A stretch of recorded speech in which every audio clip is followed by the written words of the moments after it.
What's going on, everyone? Happy Sunday to you all. It is my favorite time of the week, and that is our watch along, watch party, after show. It's Sunday, y'all. So excited to be back with you all for our Last of Us episode 3, which I talked about it briefly last week. Apparently, word on the street is we're in for a pretty great episode. Not that the other two haven't been fantastic in their own right, but I'm hearing that this episode is really incredible. And we're gonna get some Frank, we're gonna get some Bill, of course, Ellie and Joel on their journey to getting Ellie to where she needs to be to hopefully find a cure for everything. So very excited for the night, and more importantly, I'm excited to be here with you all. Show some of the comments as the video is playing. But shout out to Kenny, Rims, Melissa, Yutanka, Zia, everyone in the building showing some love. I appreciate you, Mayan. Good to always see you all. Again, this is my favorite time of the week, man. We get to watch this amazing show with the community, have some great discussions while watching it, some great discussions afterwards. And this, again, man, I look forward to these Sundays, man. But hey, before we get into we're going to have a couple topics. We'll probably talk more on it on the after show, but we're going to touch on a couple topics before the watch party.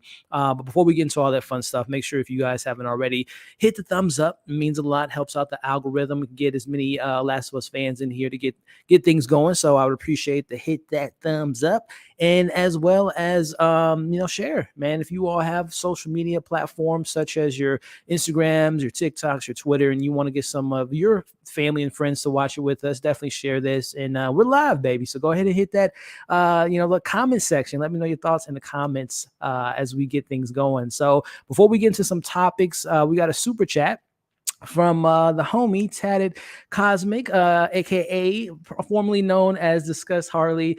Had to drop by and show some love. My pop sadly passed away. Well, I am so sorry to hear that.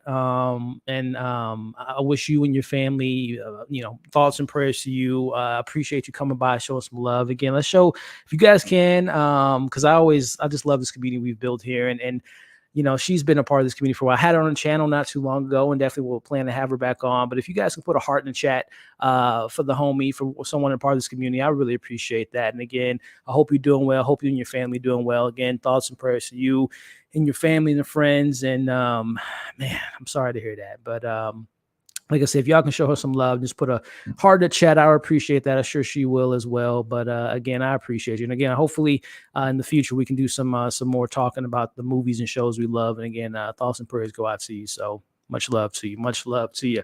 But again, I appreciate you for that support. Man, I'm sorry to hear that, man.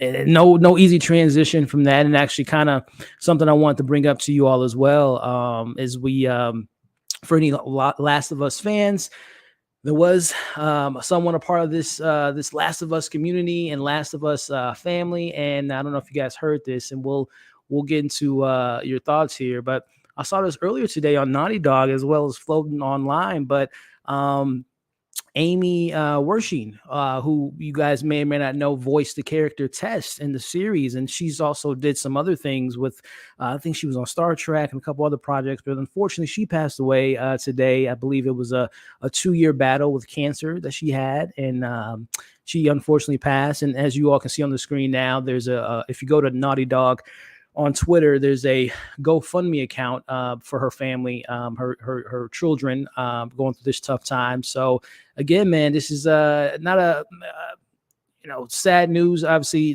someone part of this community lost their father, and we got this news here. So just a little moment of silence for Discussing Harley, and as well as Annie here. If you guys want to have a moment of silence with me, I appreciate that. All right. Again, thoughts and prayers to Discussing Harley. Thoughts and prayers to Annie and her family. And again, no easy transition, but we're gonna celebrate Discussing Harley's father's life as well as Annie, and have some good topics and discussions with tonight, and see what we can get into. So that's something I want to bring to the table and let you all know about that. Again, thoughts and prayers to her. But as well as there was another news article, and we'll talk about this a little bit more in the after show as well. But if you all do not know, now you know. But listen, man, I think we all saw this coming. Right?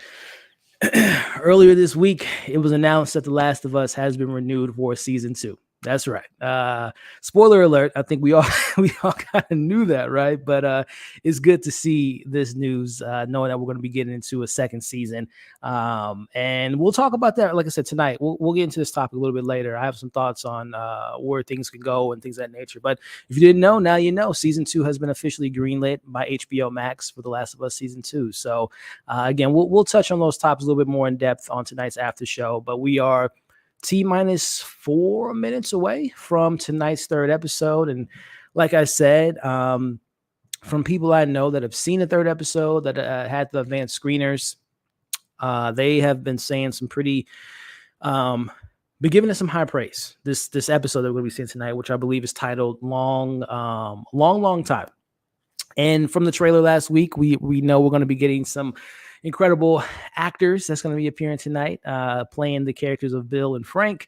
And if you all have played the video games, you all know that Bill and Ellie are definitely some the best of friends, to say the least. And I'm being sarcastic, but very excited to see that relationship develop in the episode. But also, too, from what I'm understanding from the trailer, we're going to be getting more of Bill's character, Frank's character, which, if you guys played the video game, we didn't really spend that much time with that character. So I'm very curious to see that develop tonight. And of course, the continuing story that we got from last week. So it's going to be a great episode, man. Again, everything I'm hearing from everyone that's seen it, have said that this is an episode that will break the internet emotionally for a lot of different reasons. And I'm really excited to get into it with you all tonight. So like I said, we're 2 minutes away. So let me get, I had it up on the HBO app. It wasn't there quite yet, but I'm going to continue to refresh. And if you all have been a part of the watch alongs for the last, 3 weeks now, you all will know that, we're going to press play at 8 o'clock, and I'm going to have a timer on the screen so you all can kind of follow along if you're going to the restroom or watching a replay. Shout out to the replay gang. So we'll get all that stuff going here once the episode is ready. But let me get to some of these comments, and I'm so excited to be back. So excited. So we got some, again, shout out to Discussing Harley, people showing her love. She unfortunately lost her father recently. So definitely showing her love there. I really appreciate y'all doing that. She's a great individual, and I can't wait to have her back on the channel in the future and get to talk to her about all the fun stuff we love here. So I love that y'all show some love to her. I appreciate that. Yep. Condolences. Appreciate that, Rims. And then, of course, y'all, we talked a little bit about Annie, who also passed away recently in her fight against cancer. So I appreciate y'all showing that love. She was in 24. Okay, I didn't know that. Again, I just known her from her voiceover work and a couple other things she did with like Star Trek. But yeah, man, that's she had a really great career, man. And gone too soon. What's going on, Jay? How we doing this evening, man? Looking forward to discussing the show with y'all. Yes. My man Kevin in the building. Nate saying we knew it was going to get renewed. Oh yeah, that was a foregone conclusion after they announced the first season, right? Is it true that The Last of Us has a higher rating than House of Dragon? I think so, voice. I think so. I read. I don't think it's hit the numbers. I know it had the highest growth from episode 1 and 2. So I'm not sure of all the viewership stuff, but as far as ratings, I think you might be right. I think episode 1 was rated like 9.8 or 9.9 on IMDb, and last week's was either the same or slightly higher. So yeah, man, the ratings have been insane, which is incredible. So yeah, I wouldn't be surprised if it does have higher ratings than House of Dragon, which I loved, by the way. All right, so episode 3 is on the docket, hour and 15 minutes. Oh boy, y'all ready to get these movie length quality? I'm ready for it, y'all. Let me get my headphones ready. And again, just a reminder at home, we watched the trailers, we watched the previously on, and we're going to get it going. So let me get my headphones set up. Click on the episode. Excuse me. Let me get our timer going. And we're going to get this party started. All right, let me get the timer here. All right, y'all. So on the count of 5, 4, 3, 2, pressing play now.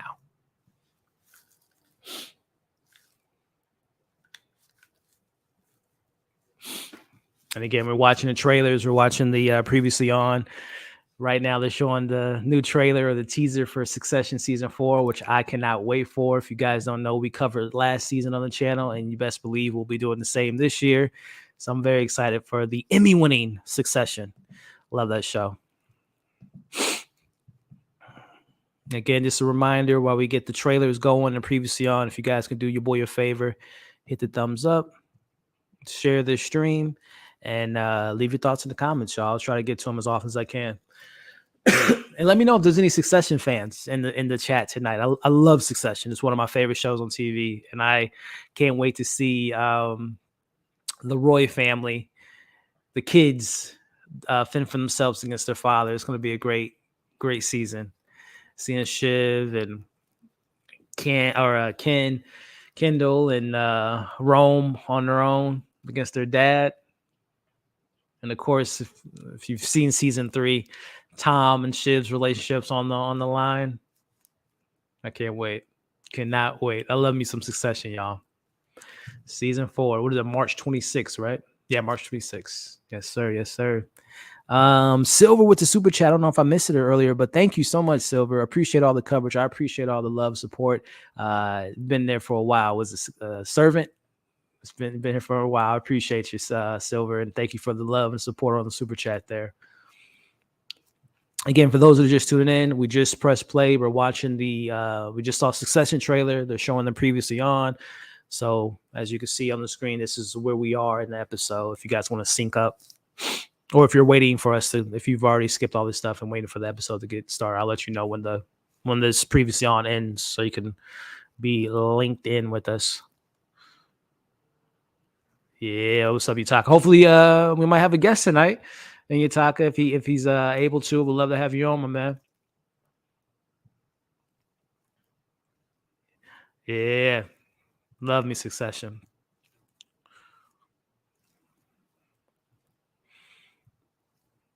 I'm so nervous, anxious. I cannot wait until I know, right? You can't. This is must see TV. This is must see TV.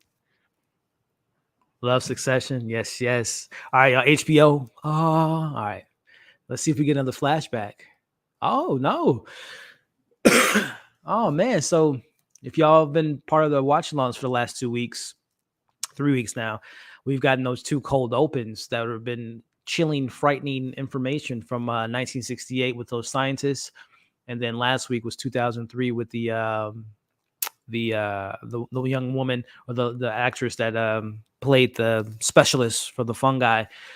I love those. So it looks like we might not be getting a cold open this week. Interesting. I mean, we might get a cold open, but it's normally been cold open, intro, and then present timeline. So they might just be switching it up this week. We'll find out. But also, too, I have a feeling that a lot of this episode is going to be based in flashbacks with based on the trailer with Frank and Bill. Which, like I said, if you played the games, that wasn't a relationship we got to see that much on screen time of. So yeah, got your wine. Oh, I don't even got my drink. I gotta got my drink. Got your nachos ready. All right, yeah, let's get into it.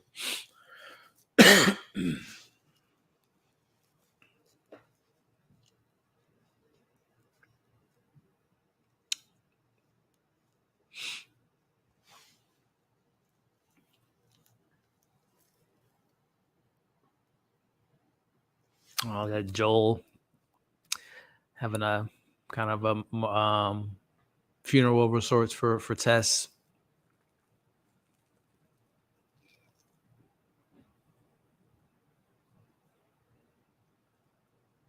Yeah.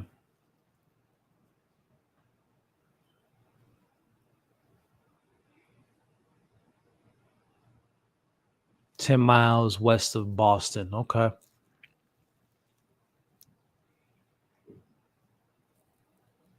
I feel like I'm watching Logan right now. He looks just like Logan with his bruised hands and his outfit.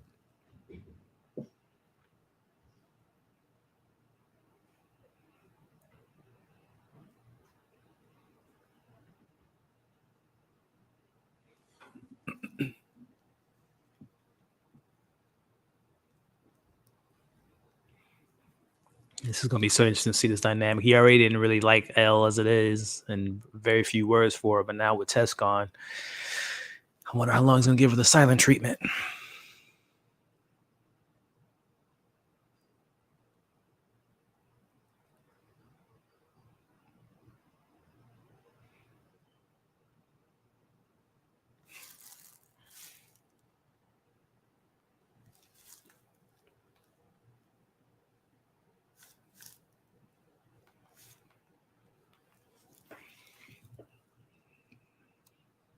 Yeah, he's trying to make small talk.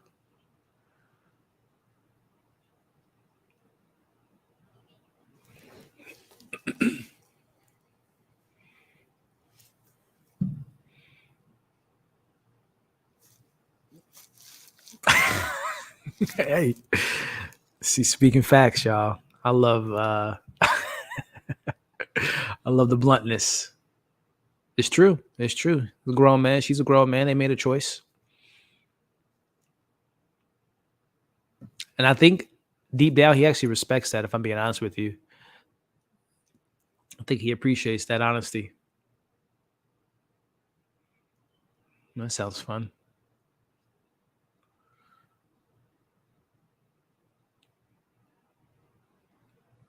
I really love that scene from Elle, y'all. Again, this kind of shows the bluntness of her and kind of the non she's not your stereotypical 14-year-old girl, right?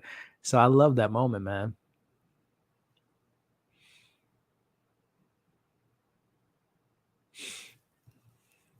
Beautiful scenery, 100%. 100%.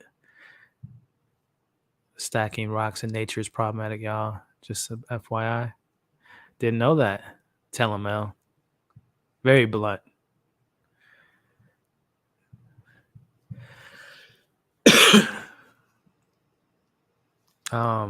He's like the taste exhausted.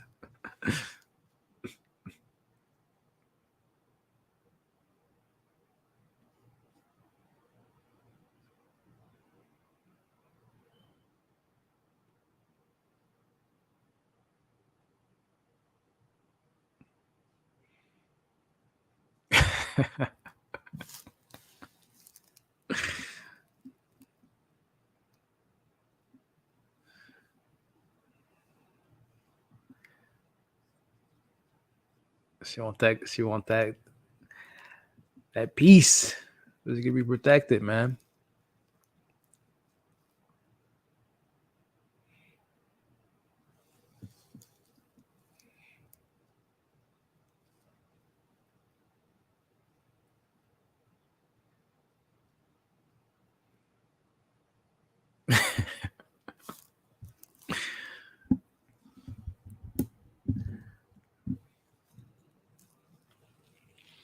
Yeah, this definitely feels like a video game scene, just kind of again scavenging for goods and backup and ammo.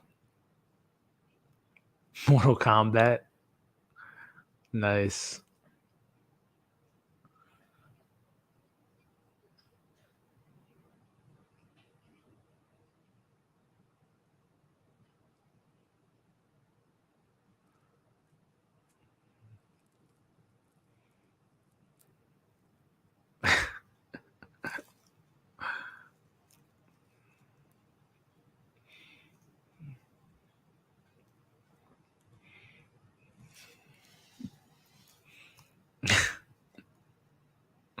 I love the banter with these two so far, man. I love how the show's able to kind of throw in that sense of levity as you got with the video games, because as we know, things get dark very quickly in this world. And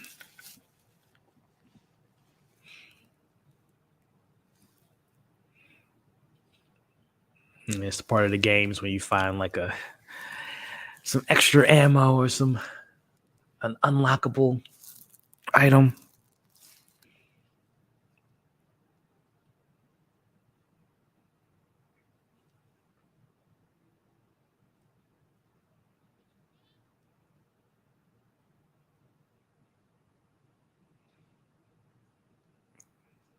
So you're gonna find something good.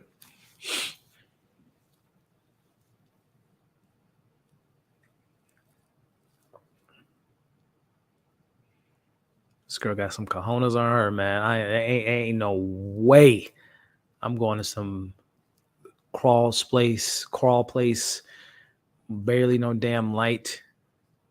Forget clickers. I'm more concerned about creepy crawlers. Goddamn mice, mouse, snakes, you name it. This girl is tripping right now. Goddamn raccoons. Kidding me? Are you kidding me right now, Al? This girl's tripping.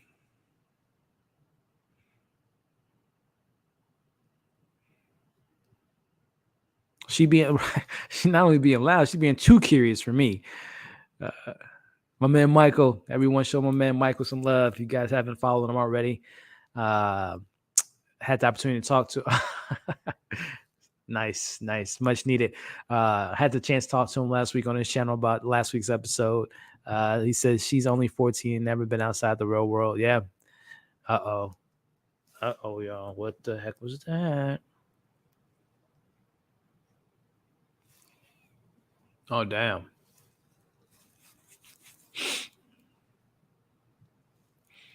Imagine if Grogu could talk. Yeah, very much so. Very much so. Nope. I'm out. I've seen enough. I'm out of here.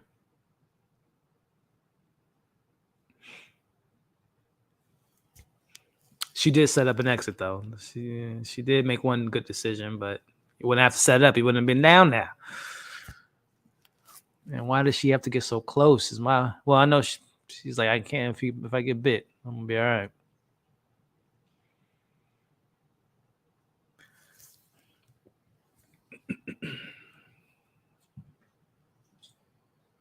What is Elle doing?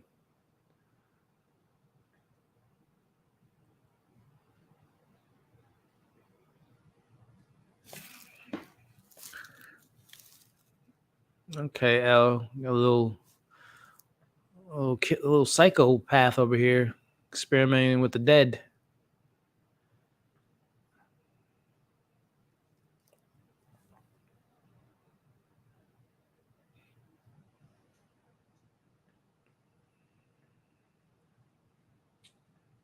God damn.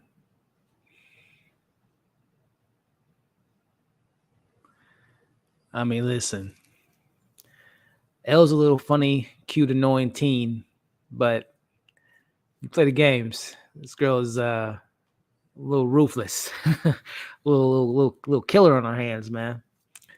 See, especially the older she gets, from what I've seen from. I haven't played part two, but I've seen clips of part two. Like she can get violent.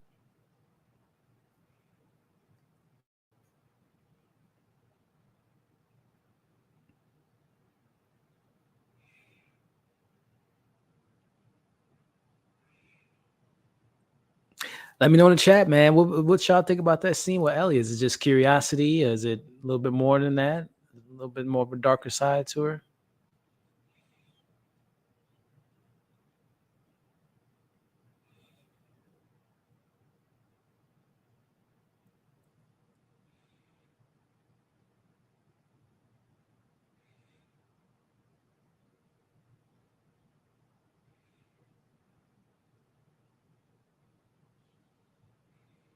Oh, it's just apart from the trailer, that shot that we all thought looked like straight from a video game, but it's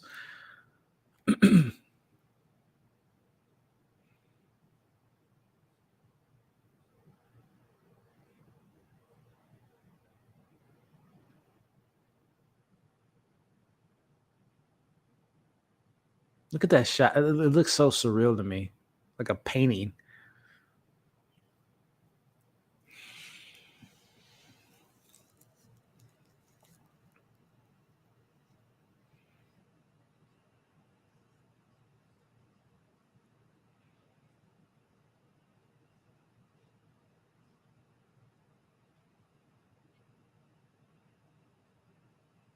How would they have known?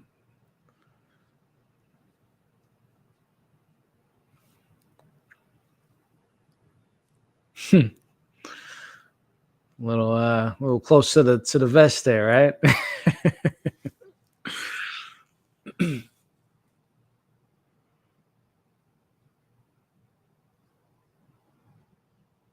Yeah, that's everyone's been calling out the last few weeks.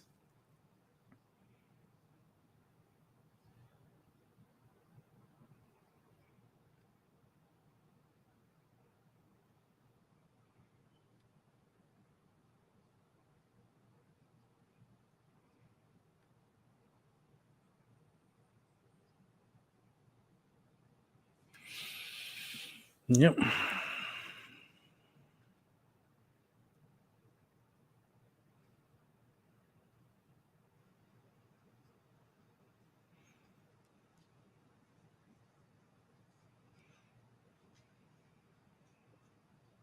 That's when it all began.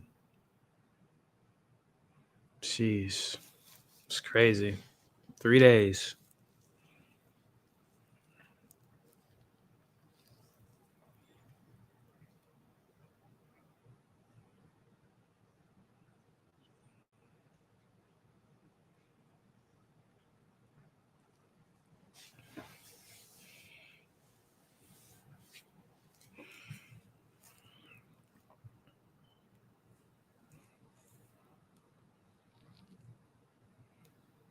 Yeah, that's a good way to. Okay, yeah, definitely a survivor. Trying to be merciful. That's a good point. The way Joe says no, no, right? Isn't it what Ellie doing? That's a good point. I don't think there's as they showed last week. I don't think there was the tentacles or whatever probably established there for any other clickers to hear. I would think. Damn, burnt alive.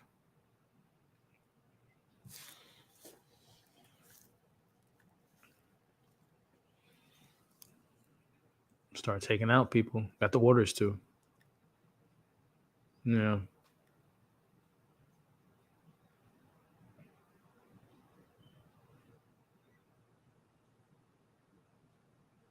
Damn. Burnt alive, killed, executed. It's a cold world.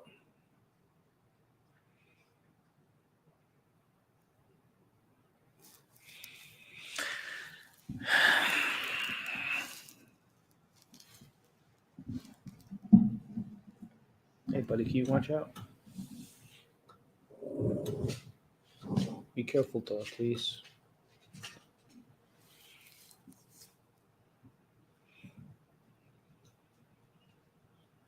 Oh, here we go. Here we go. Here's our cold open, or not cold open now, but our flashback. So I think Joel said it was September 26th, right? Was D-Day essentially, and now 4 days later. So this is Tuesday. Oh, this is probably gonna get Frank. Yeah, Frank and Bill. Yeah. Makes sense. Makes sense.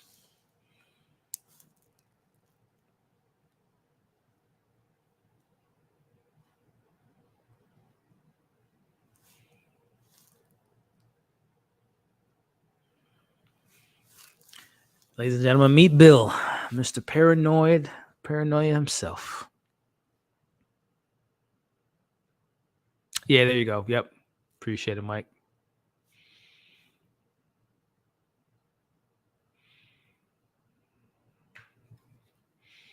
That's what I was saying. A little close to home, that little line there. Yeah, exactly.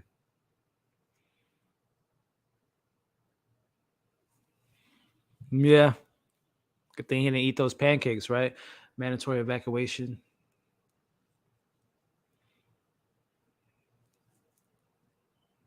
My man, prepare for the zombie apocalypse, man.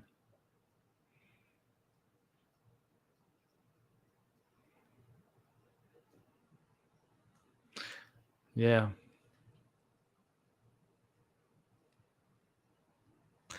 Yeah, you can definitely, from what I've heard, I think we're in for a tearjerker tonight. Yeah, sad to see, man.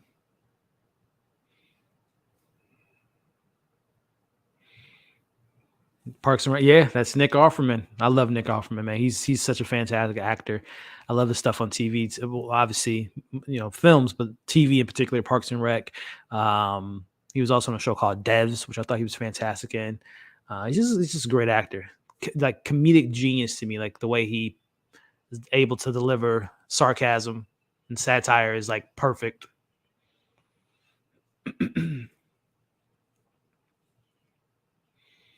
Yeah, he is, Rims. Do you all personally know anyone that's like Bill? That's like if shit hits the fan, they got ammo, they got water, they got toilet paper, they got everything you can think of. If it really popped off, y'all know anyone like that?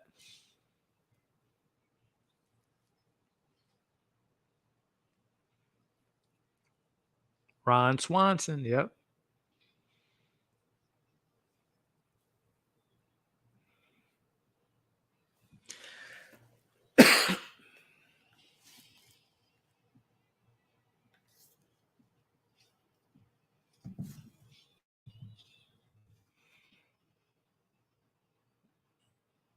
Getting stocking up, y'all. Stocking up.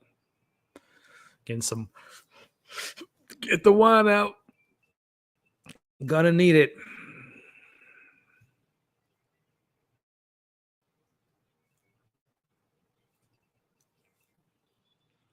Got a generator.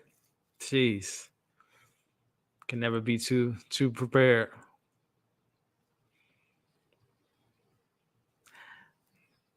Like I said in chat, let me know if y'all know anyone that's prepared for the apocalypse.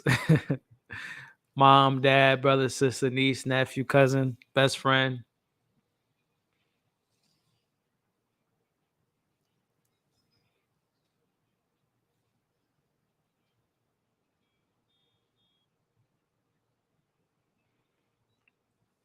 And I'll be honest.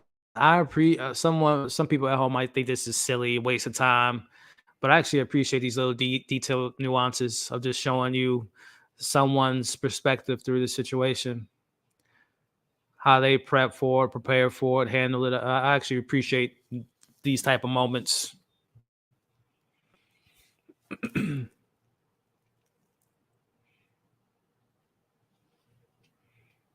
Because they voice the whole like, well, wait, how did they do? How did they?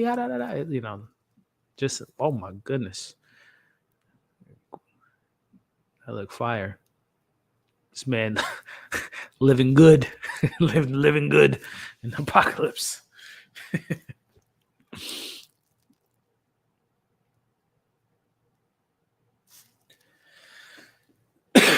Then comes a visitor.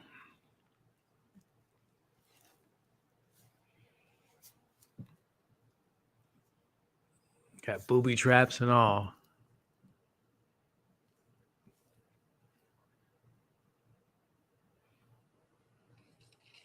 Yeah, damn.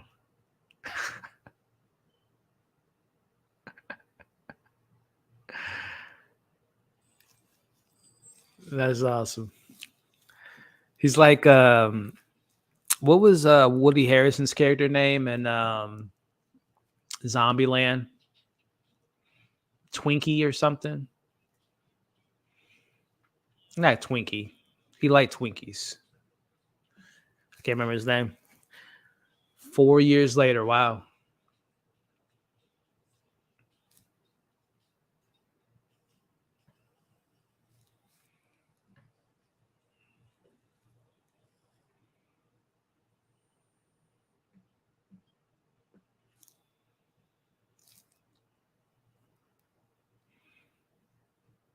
Tallahassee. That was his name.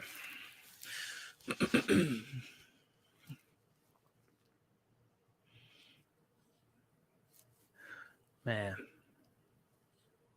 This man is prepared for it. Oh, here we go.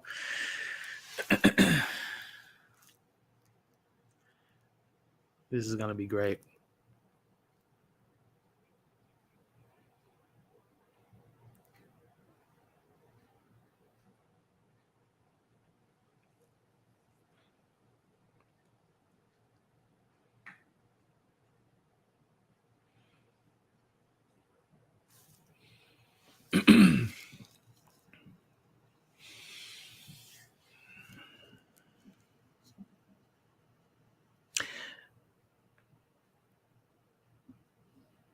So just to let y'all know who haven't played the games, this character that we're looking at, Frank, was in the game, but I don't want to give too much away for those that plan on playing the game. I'll just say that he's the show is going to give him a lot more of an expanded role in the show. I'll just say that. So I'm really excited to see what the show does with this character. And also too, I think his name is Jesus Murray. Murray? Is it Murray? Bennett? I know him from a lot of stuff, but in particular in the last few years, he's appeared in one of my favorite shows on TV on HBO, The White Lotus, as Armand. I know he was recently in Chippendales. Just a great actor, man. So this show just continues to prove they're just stacked with talent.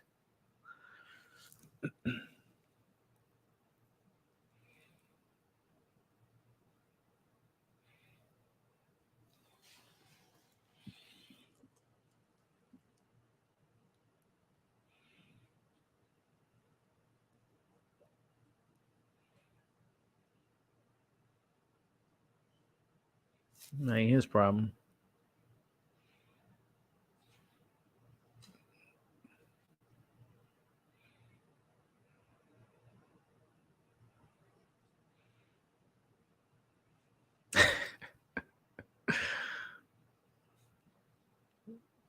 This is a good line from the trailer.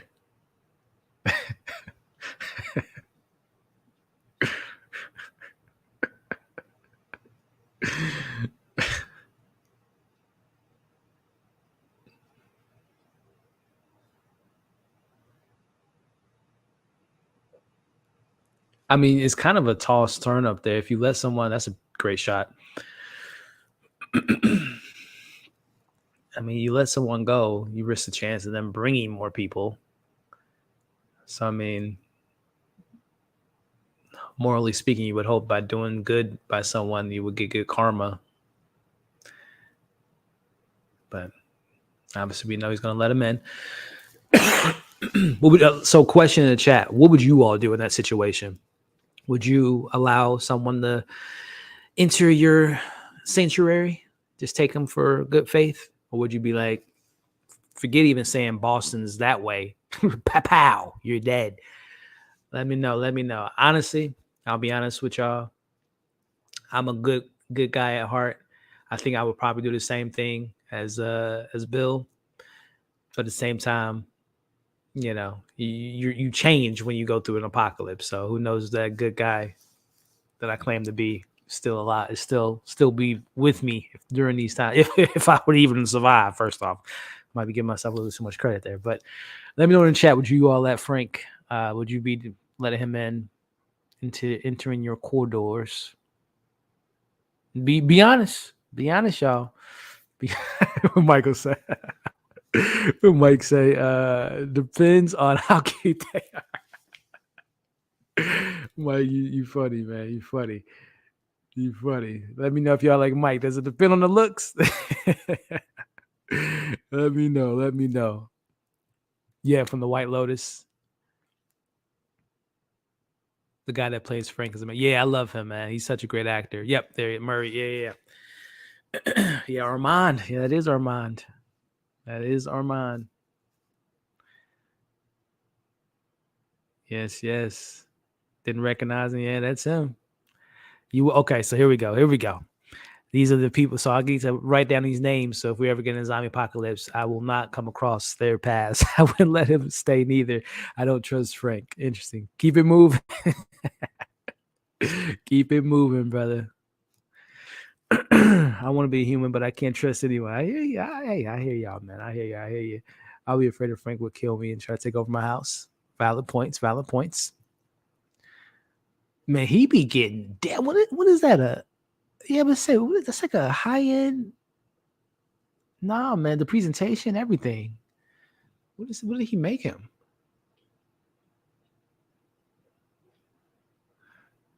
He got I can't even tell what that is, but it looks good. That's all I know. Rabbit, that's what he made. The longest question. I think even scared people will let someone in. But curious, yes, good point.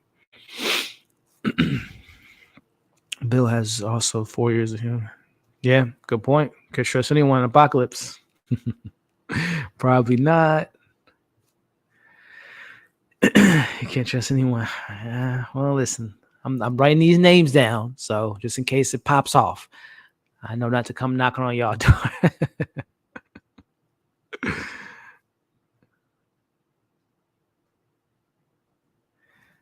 Frank is played by yeah, he is from he's an Aussie.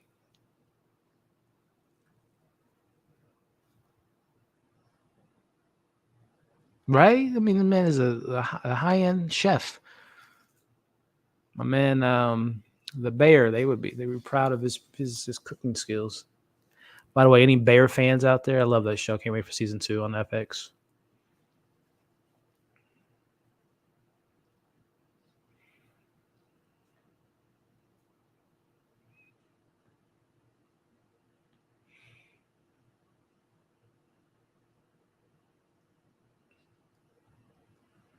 You got a present for him?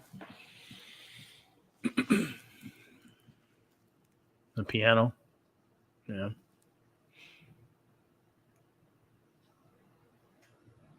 Never say how much it worth don't matter. It don't mean a damn thing.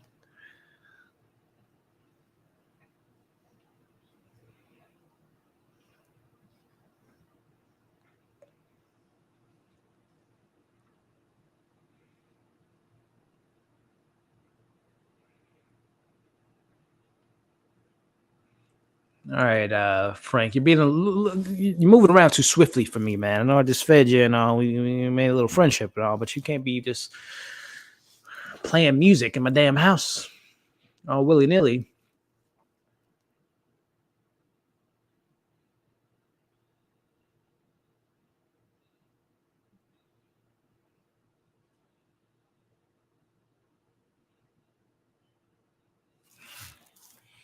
Sounds terrible.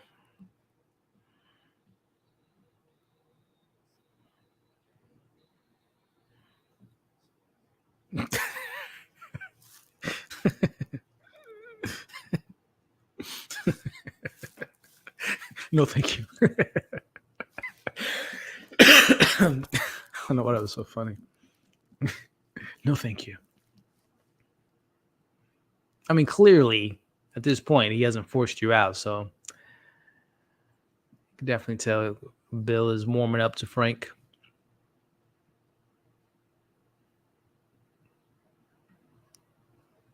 All right, let's see how it's done, Mister Bill.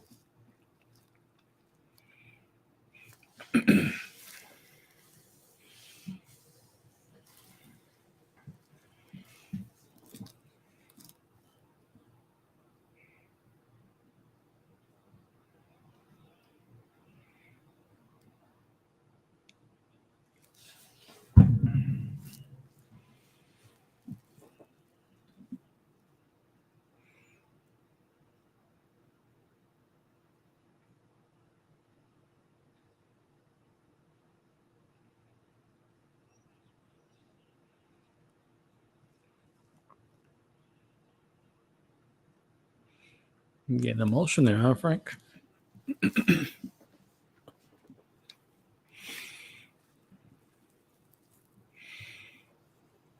Food made Buddy hype. The lick of horror. Ah, the scenario is perfect setup for Jeffrey Dahmer. Like, I just want to take a couple pictures. I mean, they're building this up. I mean, they're gonna, obviously didn't want them in, welcome in, come friends. I mean, it's kind of building to a certain setup here that if they stick the landing, the execution could be pretty phenomenal.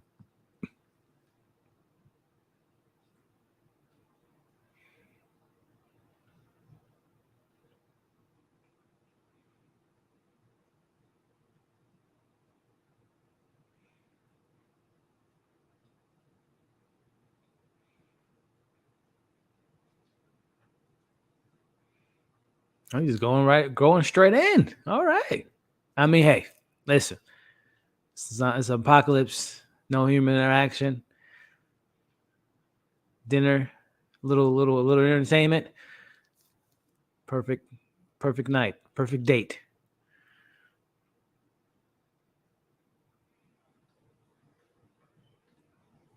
And so they fall in love.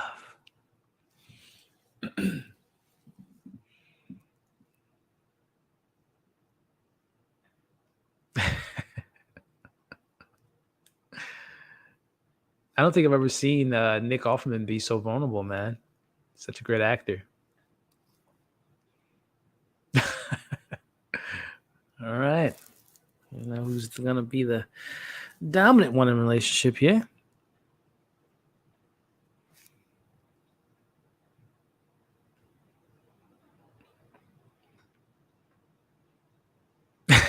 He's,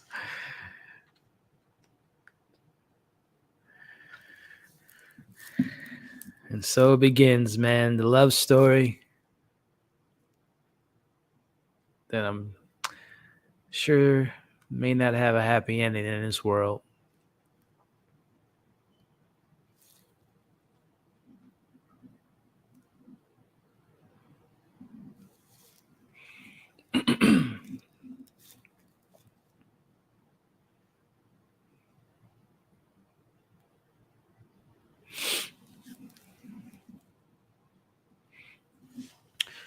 And Mike, if you're still here, man, because I know we talked about last week, you're a little bit more up to par with the game storylines and whatnot than I am. I think they alluded to this relationship Frank did or Bill did, on the lines of like it was someone I cared about, and now we actually get to see that person he was referring to. Well, I assume person he was referring to being Frank.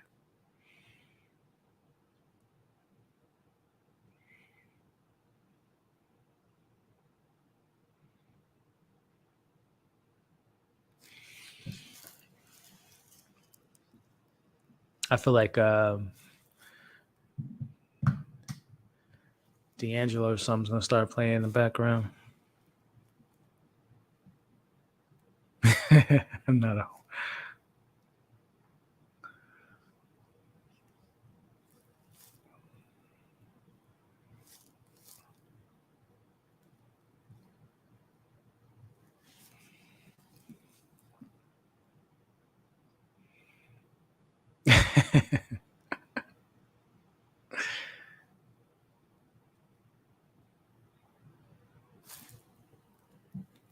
Listen, man. Shout out to HBO, man. We don't really see a lot of you know relationships like this or men being as vulnerable like this, or at least on this scale of television, right? And if I'm not mistaken, I believe Murray is an openly gay man. Uh, I'm pretty sure Nick is straight. So yeah, man, this is a relationship I didn't think that the show would explore, but we get to see it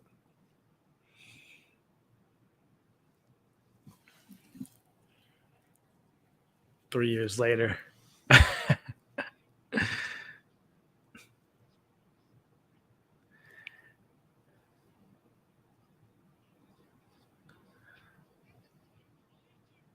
Every time I like there.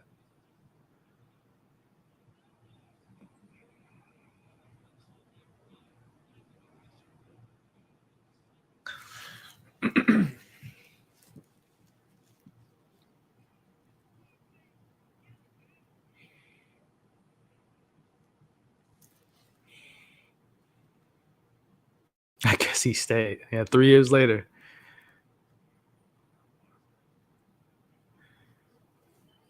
in the game, he said Frank was my okay. That's okay. That's what I thought, but we didn't get the backstory exactly. How does it? That's I'm surprised they didn't play that in the back.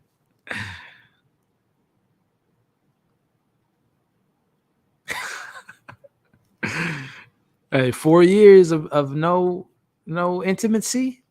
It's a long time. I'll tell you that. It's refreshing after seeing this death. It is. It's a great point. Great point. Um, yeah, Bill talks about it in the game, but we don't. Oh, that's what I thought. That's what I thought. Appreciate the context. Yeah, it's yep. That's what I figured. I couldn't remember, but I appreciate y'all refreshing my memory. For real.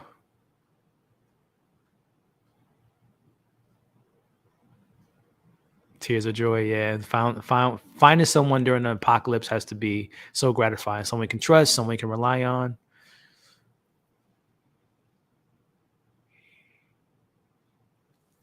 Murray is gay. He was also gay. Yeah, he was yeah, and the White Lotus, yeah. This is better than the game. I like it. Yes, 100%. 100%. We get to see them react. Oh, we get to see Mike, remember we were talking about this and we even talked about it on last week's after show. Will we see Tess again? Will it be flashbacks of Tess? And we get that, man. That's awesome. We get to see Joel. Wow, look at fancy looking Tess.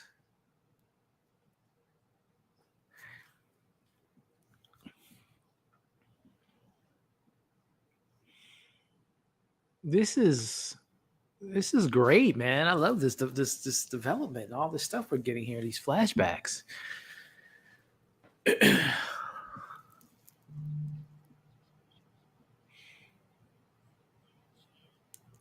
And you can tell obviously Bill and I'll say Pedro, Bill, and Joel, similar, and their partners being a little bit more outgoing. That's funny.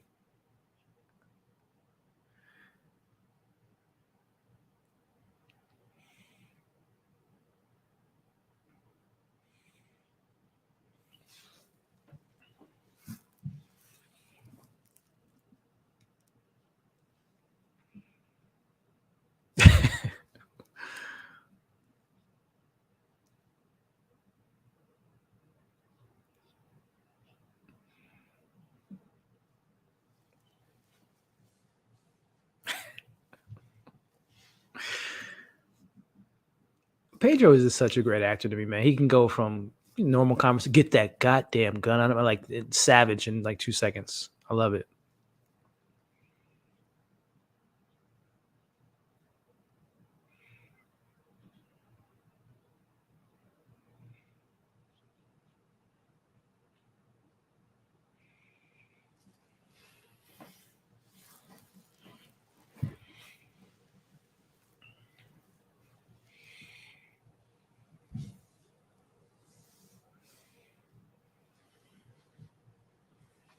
Mm,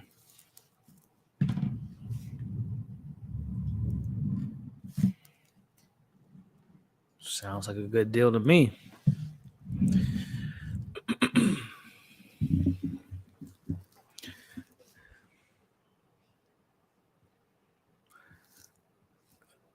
Joe still will not admit that he has a loved one. Yeah, good call, Jay. Pedro looking sexy right now. Pedro, the man of many talents, they say, huh? Joe and Bill. Yeah, very similar personalities for sure.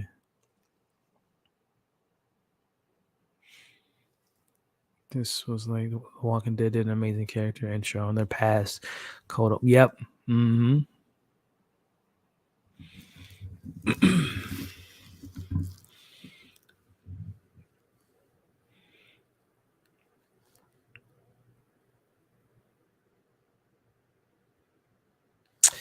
I don't think you will be, Bill.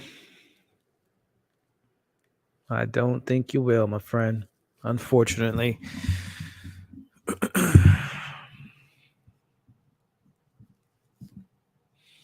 3 years. Okay. So we got 3 years later.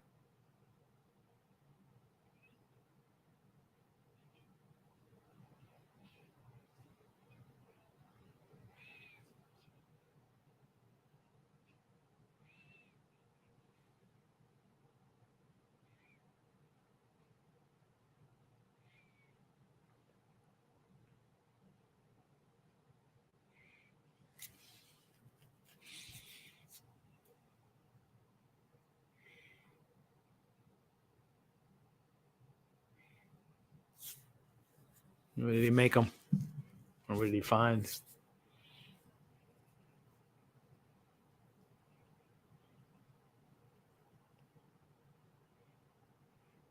The bazooka.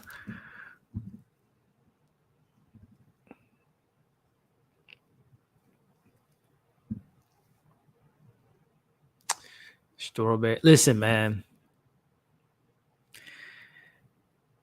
If y'all have seen enough movie and shows and storytelling, it's safe to say that this is not going to probably end well. Obviously, haven't seen the episode.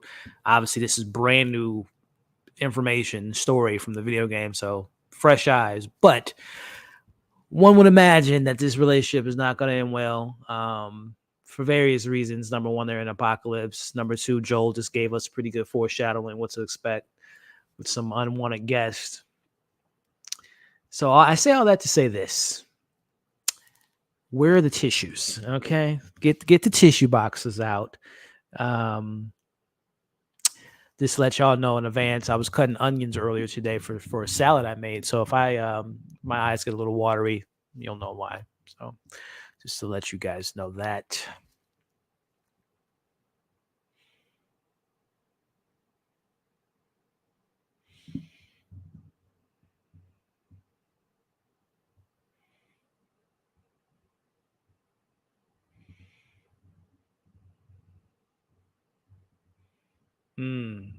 Look at that. Look at straight out of a romantic novel, man. The sun in the background, birds chirping, flies flying.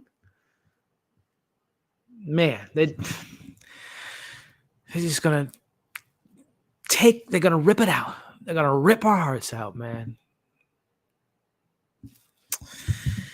Yeah, I got the tissues ready, man. What the hell, man?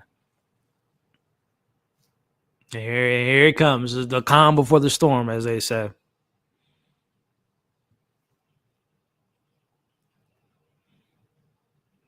These are Raiders, I would assume.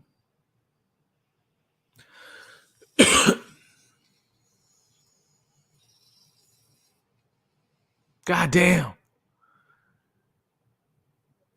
Dude, I love these booby traps. It's freaking awesome. Is Bill not up?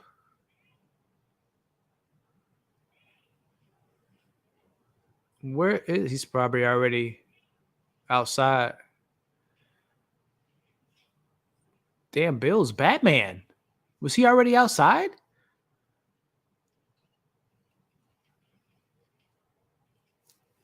Yo.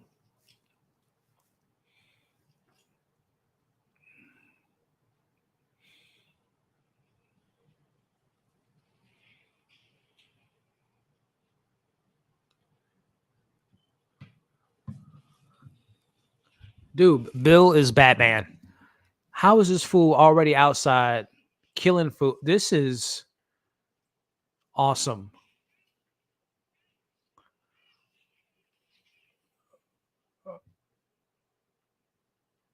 Dude, this set is incredible.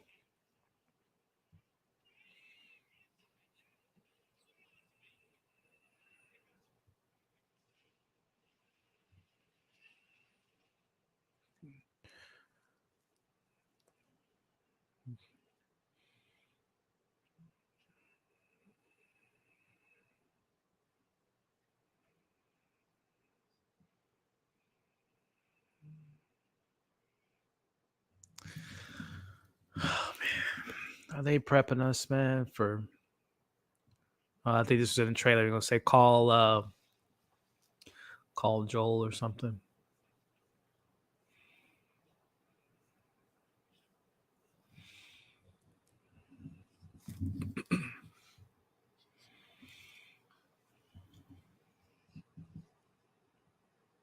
Yeah.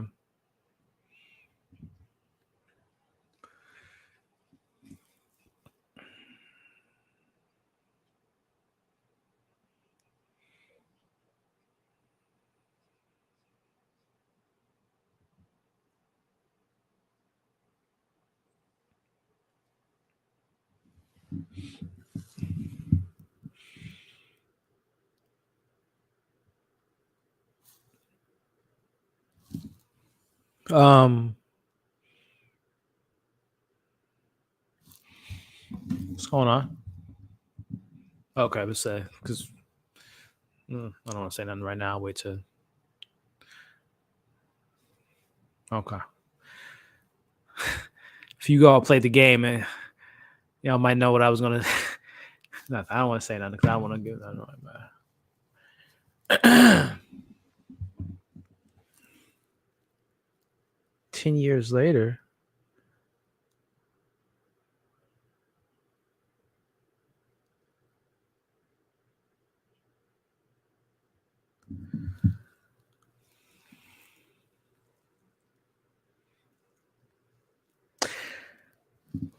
I'm getting flashes of House of the Dragon, man. I almost want that. Those 7 years, those time jumps. They're handling it well. Like there's enough acting and subtext to understand the relationship and everything that's going on. But I'm really enjoying this performance. I wish we could have got. Where's that spinoff, HBO? Where's the spinoff? 10-year time jump.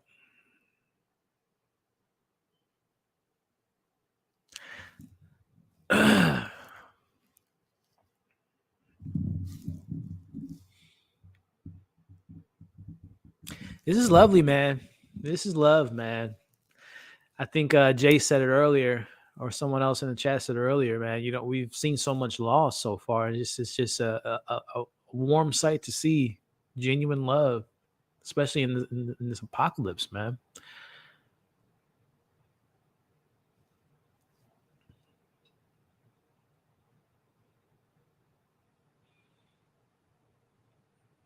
Just,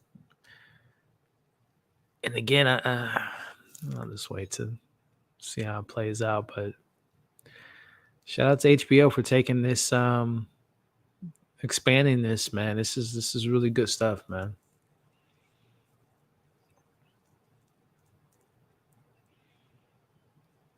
I wonder what. So the paint we saw, the his painting was kind of getting. So I wonder if he's suffering from. Um, well, he's not shaking or anything, but I'm curious if they.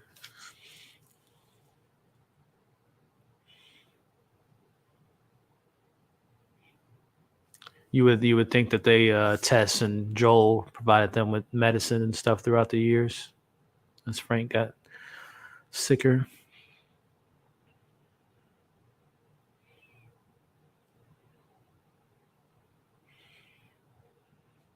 Little paintings in the background.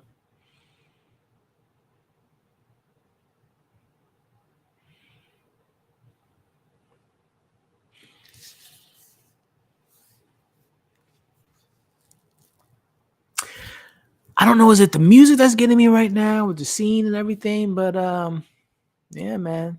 This is I think it's Parkinson. Yeah, that's what I was gonna say with the painting and all that. But yeah, man. This is sad. He's gonna probably have a good last monologue and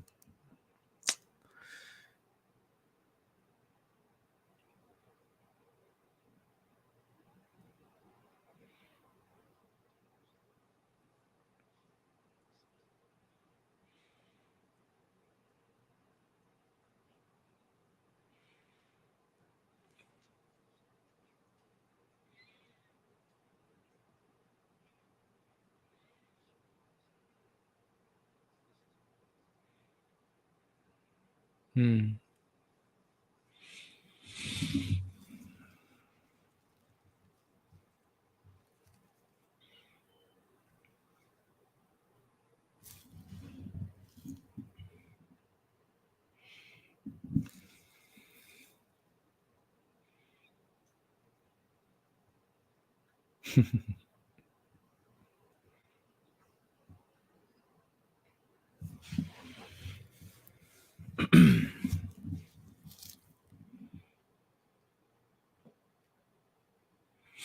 Yeah, man. This is getting me in the feels, y'all.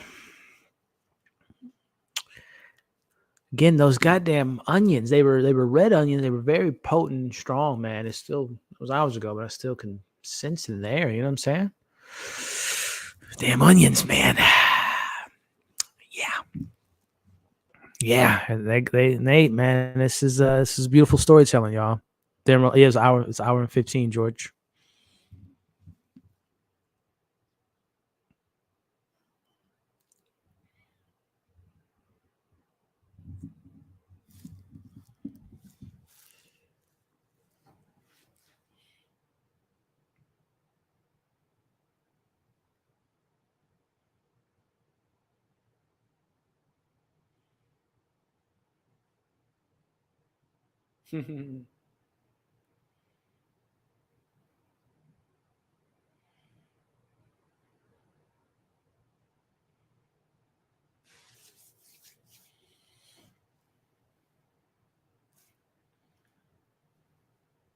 Oh boy.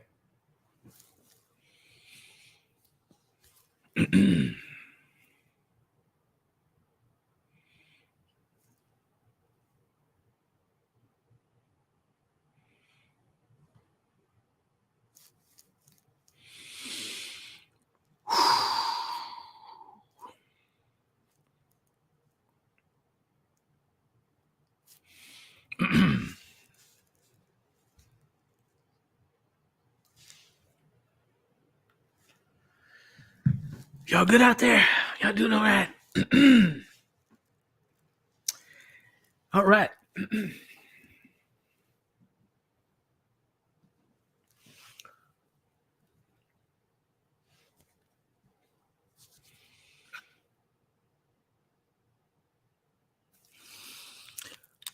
Woo!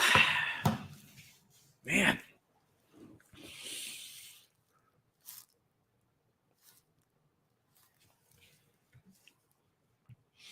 Anyone got any good jokes out there? Need a good laugh right now. Need a good laugh. Not the music. I think I know what song this is, man. If this is the song, this is the song I think they're pulling in, man. This is the classic tearjerker, man. God damn it.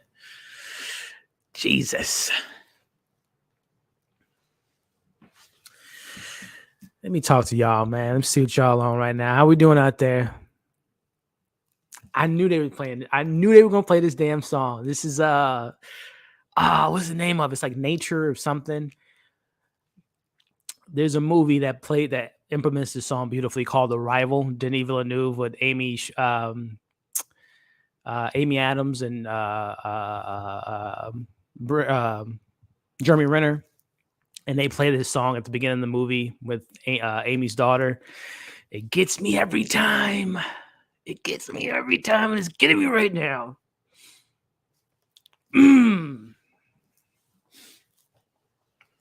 I think it's called Nature of Time or something like that, man. This is God damn it, man. I gotta look it up.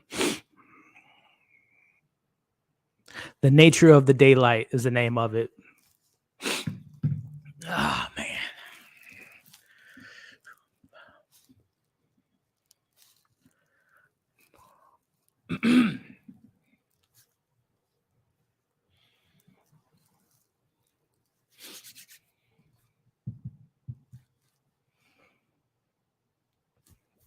I told y'all them onions, man, were strong. Ain't no joke, man. Ain't no joke.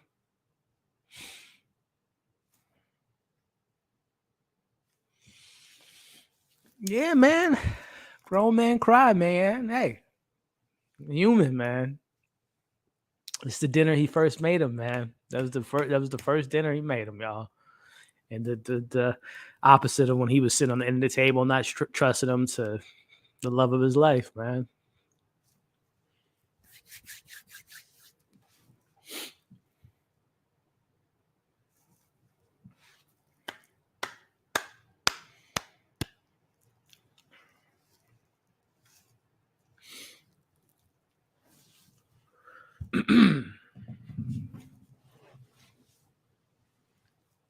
You doing all right, Thor?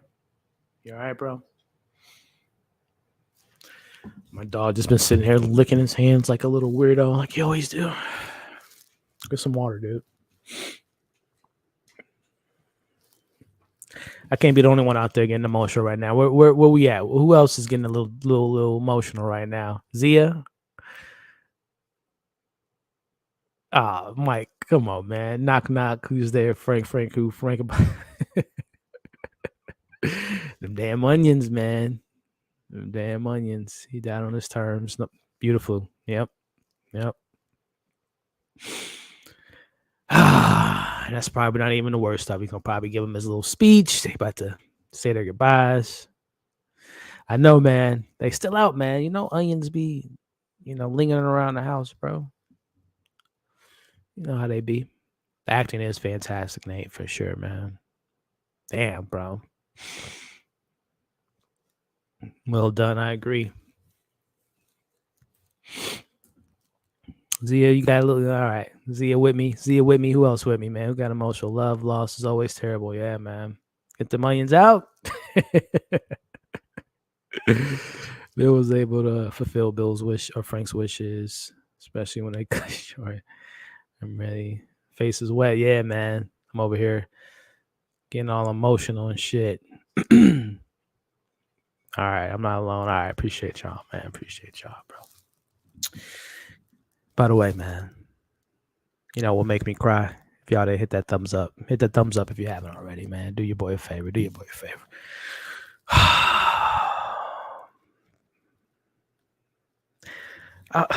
Don't have him dying in his arms, man. That's gonna really get me, bro. I hope they don't do that to us. They don't probably do it. They gonna do it. It's HBO. What am I talking about? What am I talking about, man?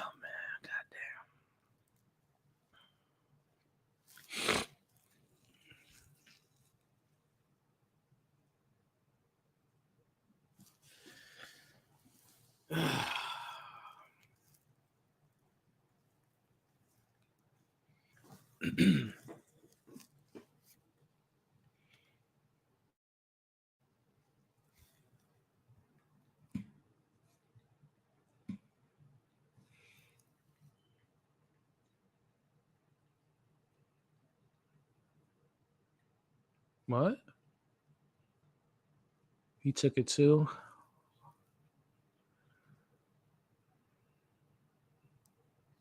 Oh my goodness.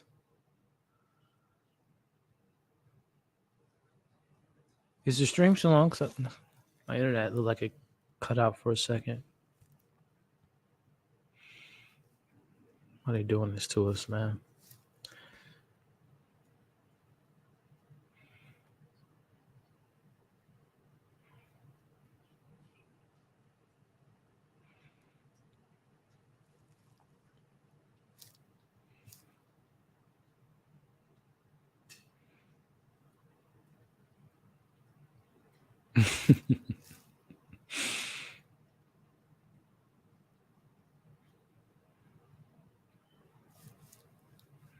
This is great, man.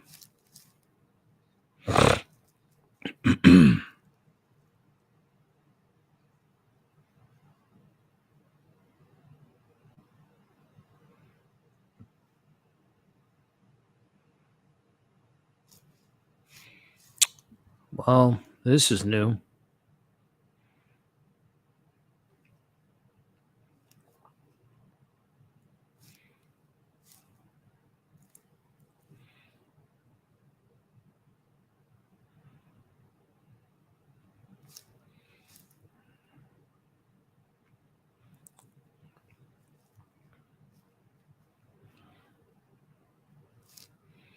This is beautiful, man.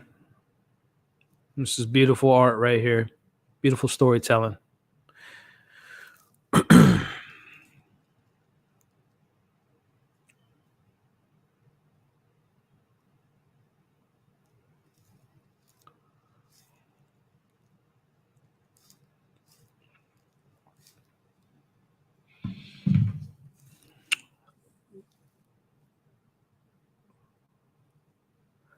Man, what if it didn't take? What if it? Oh man. Oh my goodness. Oh my goodness, y'all. What if it didn't? Oh my goodness.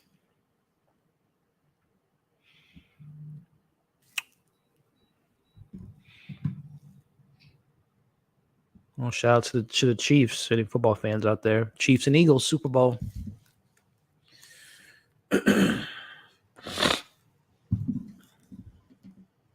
Well, I would imagine if he didn't take enough pills, he would just do it another way. But I guess we're gonna find out. Or this could be the next day. Like we don't know. This was 2023, so it could be literally the next day, and I guess we've got to have to find out. Oh no, it's been okay. No, it's been a while.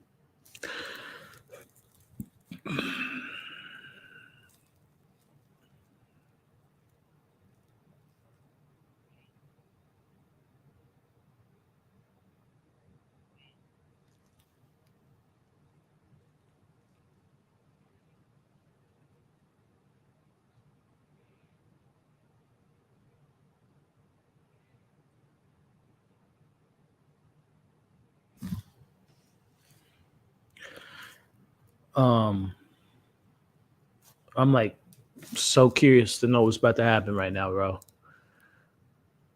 Because on the one hand, you best believe I want to see an interaction between a couple characters here. And I think they're setting it up. Oh, we'll see. We'll see. We'll see.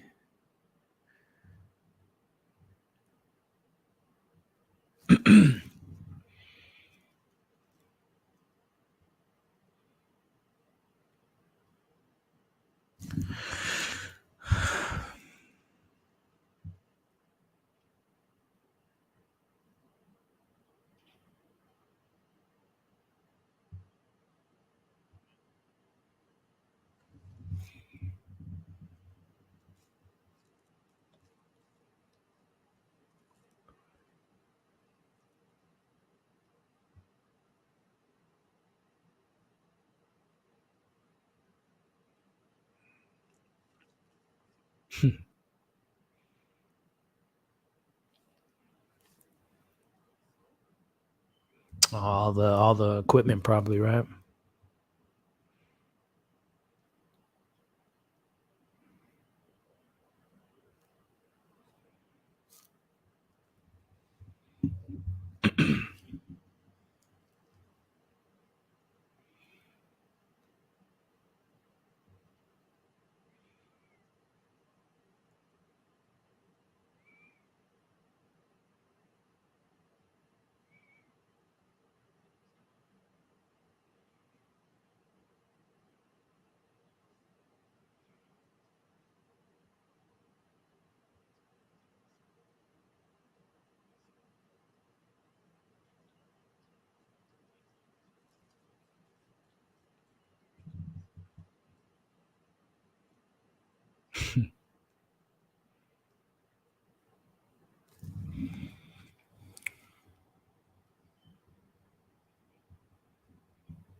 Hmm.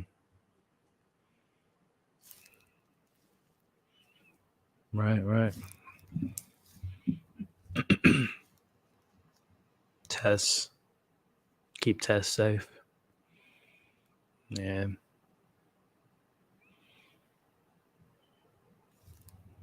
Using to keep Tess safe. Yeah. Damn.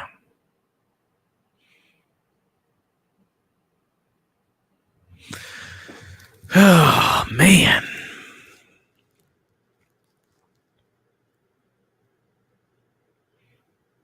And I mean, you got to imagine he just lost Tess, just found out he lost Bill and Frank. And obviously, we know his trauma with Sarah, looking for his brother Tommy. I mean, it's a lot, man. A lot for Mr. Joel to compress, man.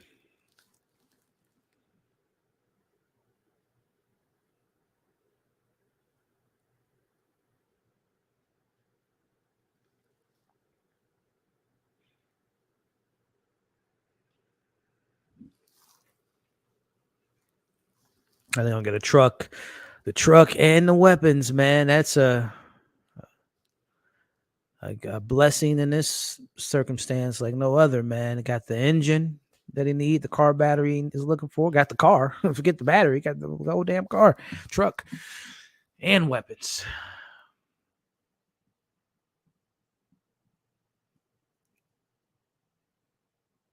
Jeez.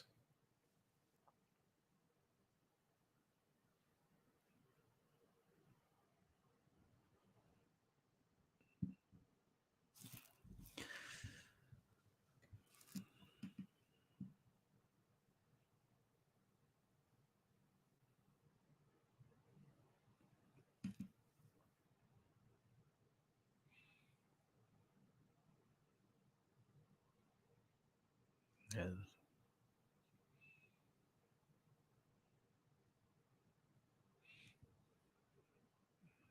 Mm-hmm.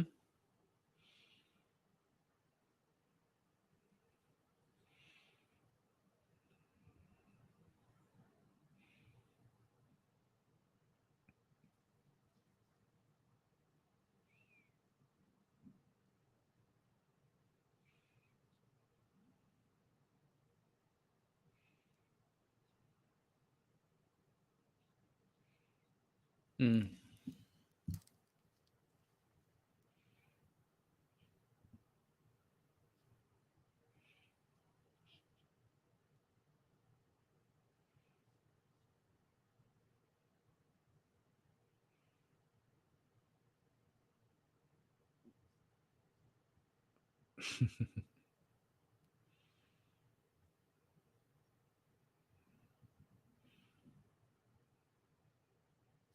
This is like obviously there's 3 episodes, but this is like in the format of films.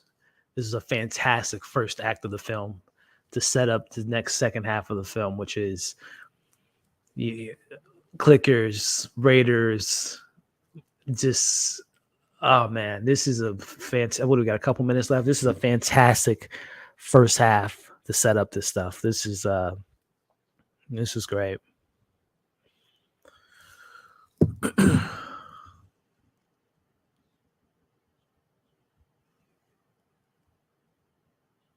um, this goes back to episode 1 when the song was playing. This great call in.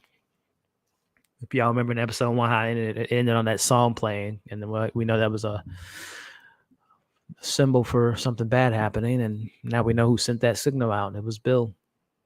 Genius, genius, genius.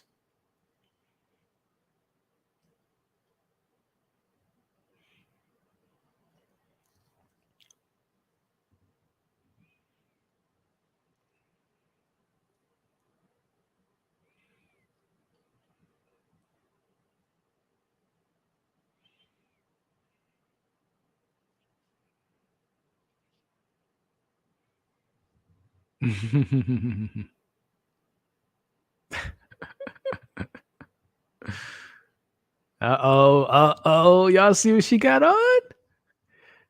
Bro, y'all see what she got on right now? This is Ellie look 101, bro.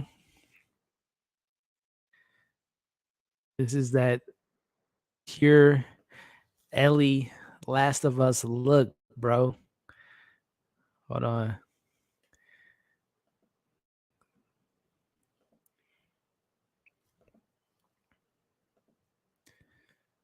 Obviously, we'll talk about it in tonight's after show, but I just want to pull it up now.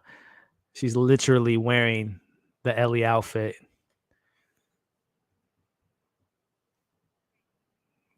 That's pretty spot on, right? Pretty spot on look. Love it.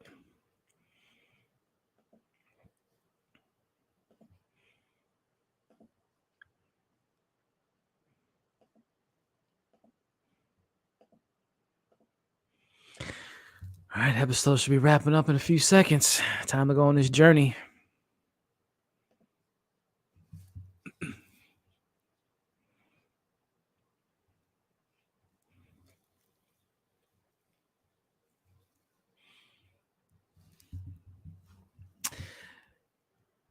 Man, I don't know why it's coming, but you would imagine this is the first time he's been in a car with someone close to his daughter's age, and safety first, right? Because it's that dad instinct in him.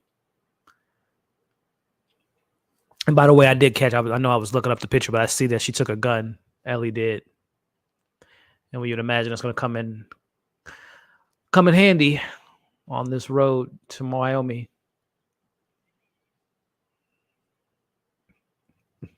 Of course, she does it.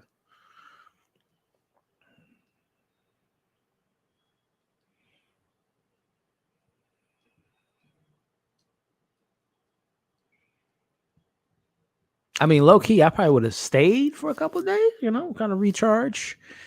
But now he's got other plans, obviously.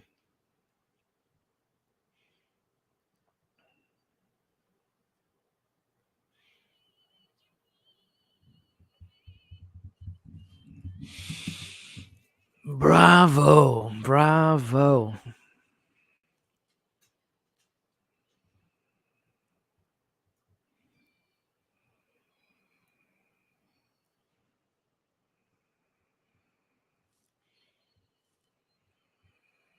Yeah, she got a gun.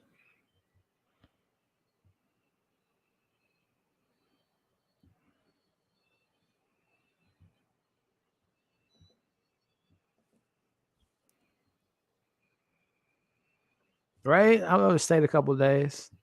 That's the room. And I'm actually glad HBO didn't do the grotesque. I don't say grotesque, but I'm glad they didn't have to show us the bodies, right? I don't know. I appreciate that. We understood, right? They died in bed together. Well, that was beautiful. That was a great episode, man. Wow.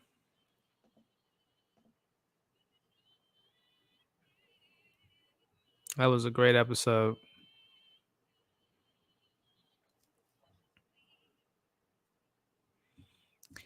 Just looking through. I'm live on Facebook and on Twitter and obviously on YouTube. And I'm just some idiots leaving some stupid ass comments about the episode, but we'll get that negativity out of here. So as we do, we watch a little behind the scenes, talk about here with the directors of the show have to say about this beautiful episode. And then as you all know, we'll be going live again shortly after to have our after show. Let's see what this trailer's got going.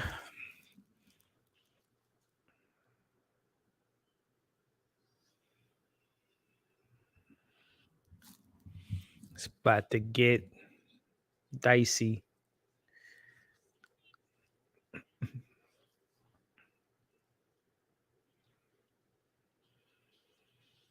Oh, damn.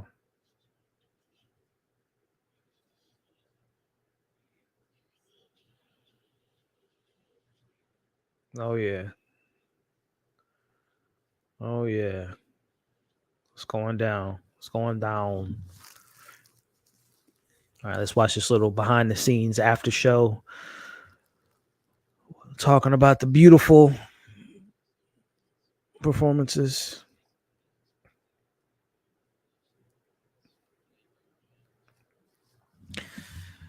So as we're watching this behind the scenes, put your score in tonight's episode in the chat for me. And then, like I said, we'll be going live shortly after, kind of recharge the batteries, go to the restroom, get some water, and then we'll have a little after show.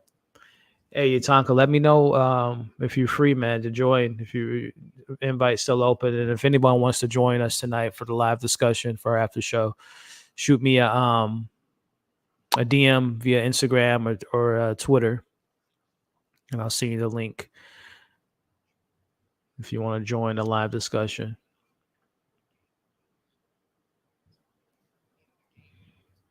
Right.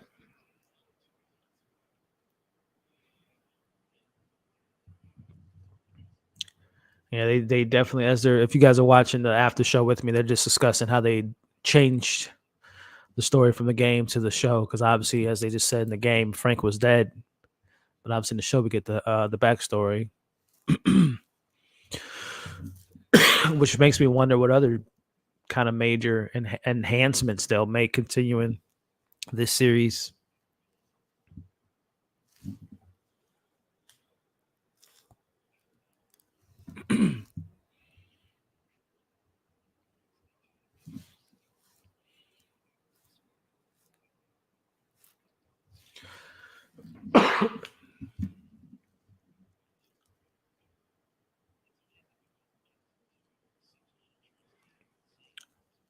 Yeah, it's great. They say opposites attract, right?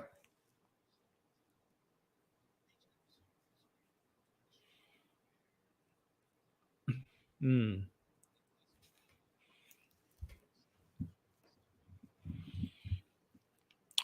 yeah.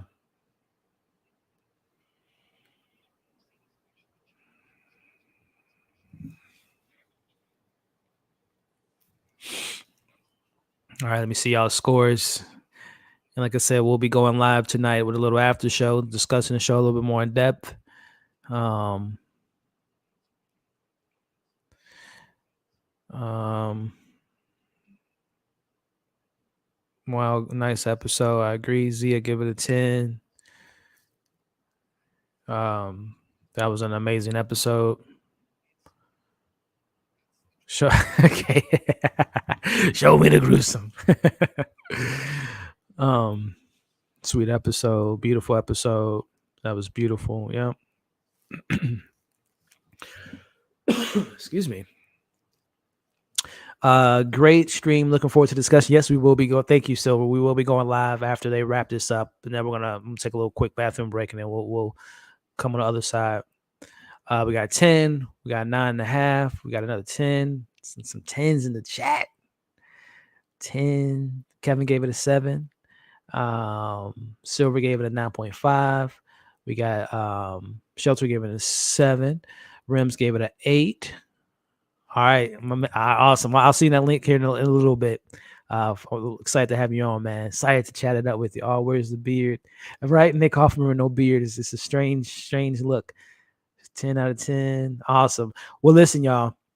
Again, I'm going to have, as you all saw, my man Utaka will be joining us tonight. And if anyone else wants to join the discussion, shoot me a request on Instagram or Twitter. That link is in the description of this video. If you all want to join, I'll send you the link. We'll be discussing episode. They've been roughly about an hour, so it'll be about an hour, so maybe 30 to 45 minutes, depending on you guys' questions or whatnot.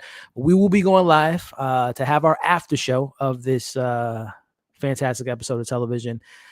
But I am going to just take a quick restroom break, get some water, and we will be going, having our discussion here in just a bit. So again, we will be right back. Quick little commercial break, bathroom break, and I will see you all on the other side. Make sure you get some water, refreshments. We'll see you guys in about 5 minutes.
We are back from our little commercial break. Let me know in the chat if you guys can hear me because I had to unplug my mic for a second. Mic check, mic check. It's showing the mic. It should be hot on my end, but if you guys can do me a favor, put a 1 in the chat if you can hear me okay. Because like I said, I had to unplug the computer for a quick hot second and replug it back up. So let me know if you can hear me. But putting a 1 in the chat. Can you hear me? Can you hear me? Can you hear me? All right, you're good. All right, sweet. All right, y'all. Listen, first and foremost, shout out to all of you all that joined the watch party tonight. If you were there, things got a little teary-eyed, got emotional. We saw. Oh, by the way, I got to continue the tradition of when we get a great episode of The Last of Us.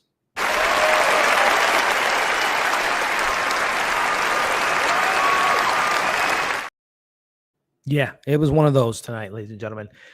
Wow. Wow. Again, I'll just give you my brief thoughts, and then we have a guest who's going to be joining us. I'm going to be sending the link here in a bit. Actually, let me do that as I am speaking. I always love to bring guests in and have these discussions about the episode, and we got a lot to discuss tonight. But just briefly, before I send out the invites, man, this was such a welcome change of events from those that played. I was terrible at angling. It's this hand, and it is right there. That is the game. For us that have played the Last of Us game, know that they definitely deviated from the game in a sense of expanding on a character. And in this case, it was the relationship of Bill and Frank. Again, I don't want to give too much away for those that plan on playing the game, maybe after the shows ended and whatever, and try to familiarize yourself with certain events, compare it to the show, compare it to the game and all and whatnot. But in the game, I'll just say that Frank wasn't given as much backstory than what we got tonight. So I definitely love that change of the story. And it just makes me curious to know what other changes will be coming in the show for the betterment, right? Expanding these characters, expanding certain situations, relationships. That is very exciting based on tonight's events. So I thought that was lovely. And speaking of lovely, performances. These performances, man, were very, very vulnerable. They were believable. They were beautiful. What other B word can I come up with? No, there was just such great performances by Murray and Nick tonight. And just talk about relationships, man. We get the relationship, the expansion of Joel and Ellie tonight, which I thought was fantastic, which we'll get into in tonight's discussion. And then, of course, the Frank and Bill stuff, man. That stuff just really worked for me on a lot of levels. And it, if you join us in the watch party, it hit home, man. It really hit home emotionally speaking. That love, that vulnerability, that acceptance of love in these apocalyptic times. Can you imagine finding love in that kind of situation? It's just beautiful to see them so well played within the series. And man, it just sets up this, like as I said in my watch party, it's the format of like a movie, right? This first 3 episodes just play so well into the first half of the film. The development, the world, the characters, and setting us on this new journey to Wyoming was just perfectly done to me, man. I can't think of another, I don't want to speak hyperbole, but from a series perspective, I can't think of a show in recent memory that's just been like just setting this up in these first 3 episodes. It's just been so well written, so well handled, man. It just goes to show you when you have a beautiful story like this, and in the hands of the right creators, you can get something which I'll be honest with you, I think this show has been pretty flawless in my opinion. So that's just my brief thoughts. I'm going to go ahead and send that link to my guests. And I think there might have been a couple other people that might want to join us, some first timers. So we'll get them on as well. But in the meantime, like I said, if you guys are just joining us, I appreciate you. Hit that thumbs up, share, leave your thoughts in the comment section. And of course, give me your ranking. What would you rate our ranking? Give me your rating. What would you rate this episode tonight on a scale of 1 to 10? 1 obviously being the worst, 10 being the best. Let me know your scores, and we're going to get into tonight's discussion here in a bit. But while I get the invites sent out, I will bring this up. We talked about it earlier, but to bring it up again, just for you all that might not be aware, excuse me, we did lose someone, a part of the Last of Us family. If you all weren't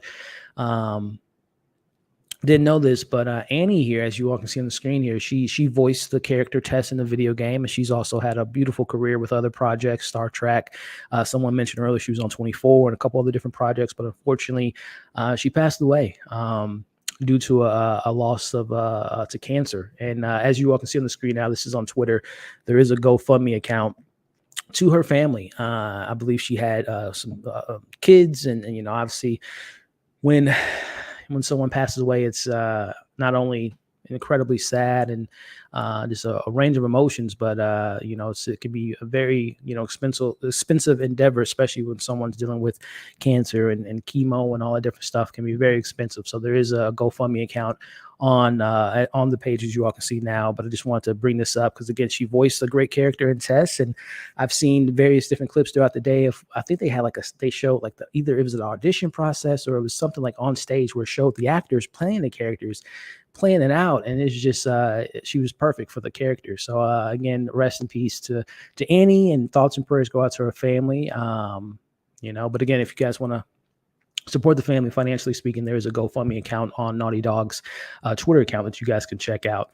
And then the other thing we talked about before we got the watch party started, I'm pretty sure a lot of you all already might know this, but just in case you might have missed this news, yeah, as you all can see, it is officially official. Last of Us season 2 has been officially greenlit by HBO. I jokingly said, that was kind of a foregone conclusion.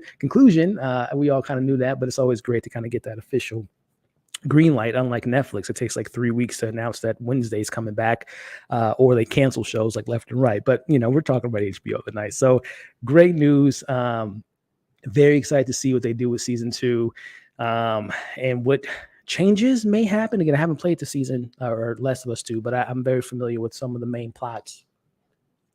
I'm very curious, especially based on tonight's episode, what other changes they might implement, not only in season 1, but possibly in future seasons. So, hey, season 2 is officially here, y'all. So I'm very, very, very excited about that. But let me know in the chat what you all think about that announcement. And of course, let me know your thoughts on tonight's episode. But let me get to the comments here. And also, too, let me make sure if anyone else sent out some invitations. Do you need any guests? Oh, all right. So we got our first guest in the back room. This individual here, I had the pleasure of actually meeting this. This is the only person, I think. No, second person that I've met in person that a lot of these great guests I've had, I've never met them in person. I've just visually, or not visually, but virtually have spoken to them, got to know them. But this is the second guest that I've actually met in person. And hopefully this won't be the last time we'll be able to collab and interact in the future. But I'm so excited to have him on. My man, Yutaka, coming in the building. What's going on, my man? Hey, how's it going? Man, it's going all right, man. You joined us tonight. I got a little teary-eyed in tonight's episode, man. Yes. I mean, it was a good episode. I was, as somebody who's also a huge fan of the game, I really enjoyed this deviation. I agree. I'm right there with you, and we're definitely going to get into the weeds of it, man. But why don't you introduce yourself, my friend? Let the people know who you are, where they can find your content. The stage is yours. Oh, my name is Yutaka. You can find me at the Horror Hour TV, and we just review mostly horror movies, film, or TV, and we have a podcast that gets a little rotted sometimes, but it's a fun time. We just have a good time. So fun time is definitely one word I would describe as well as entertaining, very informative, and just it's a great conversation. I love the banter you all have. So listen, y'all, he's being very modest about the content. They have some amazing content that they discuss with horror and interviews they've had with a wonderful guest. So by the time this video is fully uploaded by tonight, you'll be able to find that link in the description of this video. You won't be disappointed. They have some amazing conversations. But speaking of conversations, man, let's just kind of jump. Well, before we get into the episode, I just kind of talked about a couple news articles. One being that the season 2 announcement. Curious to know. I mean, we all kind of knew it was happening, but very early. 2 episodes. It was earlier in the week, so it was only 2 episodes. Season 2 is coming. So your thoughts on that? And I guess one of the big things I have for you as well is Bella Ramsey. She's will they recast her? Because it's gonna time jump coming in part 2. What's your thoughts on all that? I'm curious because one, I have not fully played all of 2, so I Mhm. need to revisit that. And I don't want to see a recast, but I totally get it because Ellie's older. Because I really do like Bella Ramsey. I think they're Yeah. doing an incredible job. And I mean, I kind of had a feeling season 2 would happen after the first episode Yeah. and the numbers came out, but then just to see the amount of money HBO has, put into this and just the production value. So, It's incredible. and I mean, again, the acting, it's been so great to see this come to life. Yes. I agree. I agree. And to that point, I thought I saved it on my Twitter, addressing that question I asked in regards to possibly recasting. So I think, and Michael from Black Gay Comic Geek reminded me this when I was on the channel last week, that I believe the actress is actually like 19, if I'm not mistaken, 19 or even 20. Obviously, she looks a little bit. She looks younger on the show, and also too, I'm sure that they shot this probably like 3 or 4 years, no, probably like 2.5, maybe 3 years. So she's looked a little bit older when you see the interviews, her or Pedro having conversations. But I'm trying to find it on her Twitter account. But she essentially, in her Twitter, she said that I'm excited to continue this journey with this character because she loves Ellie so much. So to me, it almost seemed like kind of her saying, "I'll be back to continue this role." Oh, here it That is. Here, makes I'm me gonna bring it up. happy. That I'm gonna makes me bring it up very here. happy. Let's see. Let's see. So this is her official Twitter account, and I'm going to pull up on the screen for you all. And this is Bella's response into the announcement of season 2. And as you all can see, I forgot about Twitter for a second, but you heard about season 2, right? I'm taking a ride with my best friend again. So, I mean, if you could read between the lines, I think it's safe to say that she will be back in some Good. capacity, whether it is, flashbacks, or she will be our Ellie in part 2. So, thoughts on that, my friend? I would be incredibly game for that because again, Yeah. I think their portrayal of Ellie has been I mean it is phenomenal. Yeah. I agree. I agree. And like I said, I think mathematically speaking, if she is 19 and 20, it would make sense that, from a time jump perspective, from when we get, and to, I haven't even played The Last of Us 2, but I'm very familiar with a lot of the main points of the game, especially one that was very controversial in the gaming space. She's 19. So she's Yeah. 19, and you've played the game. She's 19 or 20 in the game, right? In part 2, if I'm not I mistaken. think so. It's been a hot minute since I Yeah. played that sequel because of that said moment. So Yeah. Which, I mean, look, and again, I don't want to, give too much away for those. Again, I haven't played the game. I'm very familiar with certain events, but based on tonight's episode, I'm very curious on how they handle not only certain things maybe being different in this season, but even further seasons. And that moment we're kind of alluding to, I wonder if there's any changes that they might consider, especially with the backlash that came with a certain decision, as well as Game of Thrones being an HBO show that didn't really stick the landing for a lot of people. So I'm very curious if they're going to make any changes come not only this season, but in future seasons. What do you think about that? I would like to see if they could, since there was still so much time that you don't get to see the time Right. between this, the first game and the second. I think that Hmm. would be a really nice. I think that's why maybe that decision was as it was because we just, Yeah. I think we wanted to see more story, Yeah. and just from seeing this deviation, I have a lot of faith that if they were to do that, they Hmm. would handle it very well. Yeah, I'm totally with you. And again, we're kind of skating around the situation because I don't want to give too much away for those that haven't played the game. I'm sure a lot of you all that haven't even played the game myself are maybe familiar with what we're referring to, but just in case you're not, we're going to keep it spoiler free. But yeah, I think that if they are to deviate from that, that would be very interesting. But if they are to follow through, I can see that definitely being a season 2 finale type of event that will Yeah. probably destroy the internet. But They we'll see. better film it back to back is what they'll need Yes. to do.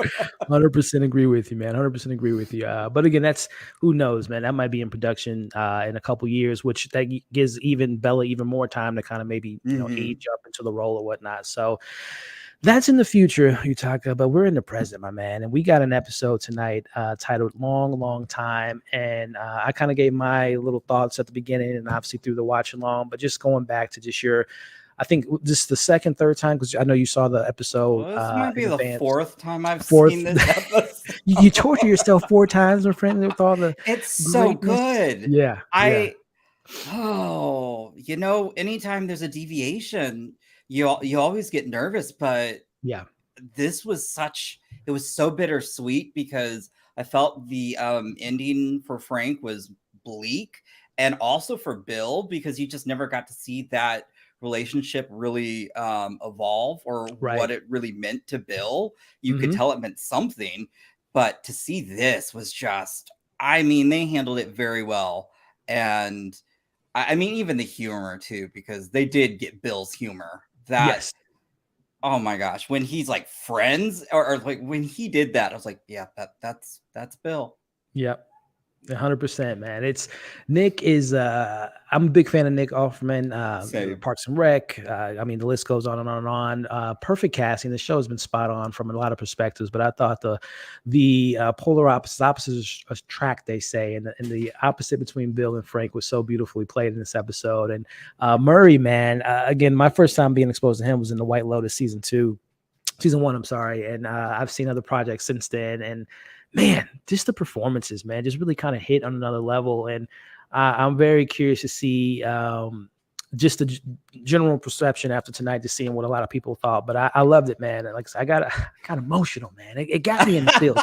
Did it I get you teared every, you up. said I 4 times? again Did it get like you every 4 times? no, it did watching you and seeing all the responses, and then Yeah, that kind of man. made me. I was like, oh, 10 out of okay, yep. 10. Because the first time I watched it, I was kind of a wreck because one, I wasn't Yeah, expecting that, and then I was just right. like, damn, that is, as I think somebody said, I was like, that's poetic. That really Yeah. was.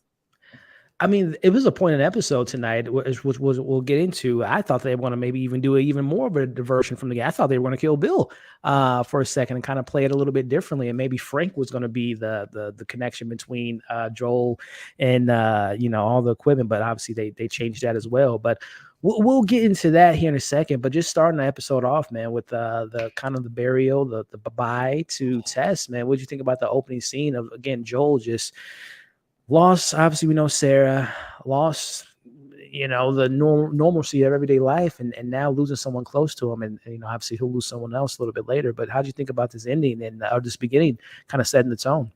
I do want to call out because I love that you had mentioned how the cold opens have been great. And so Yeah, while I yeah, wish we had one, but this was still also like it hit me in the heart because it's just because of today's news as well.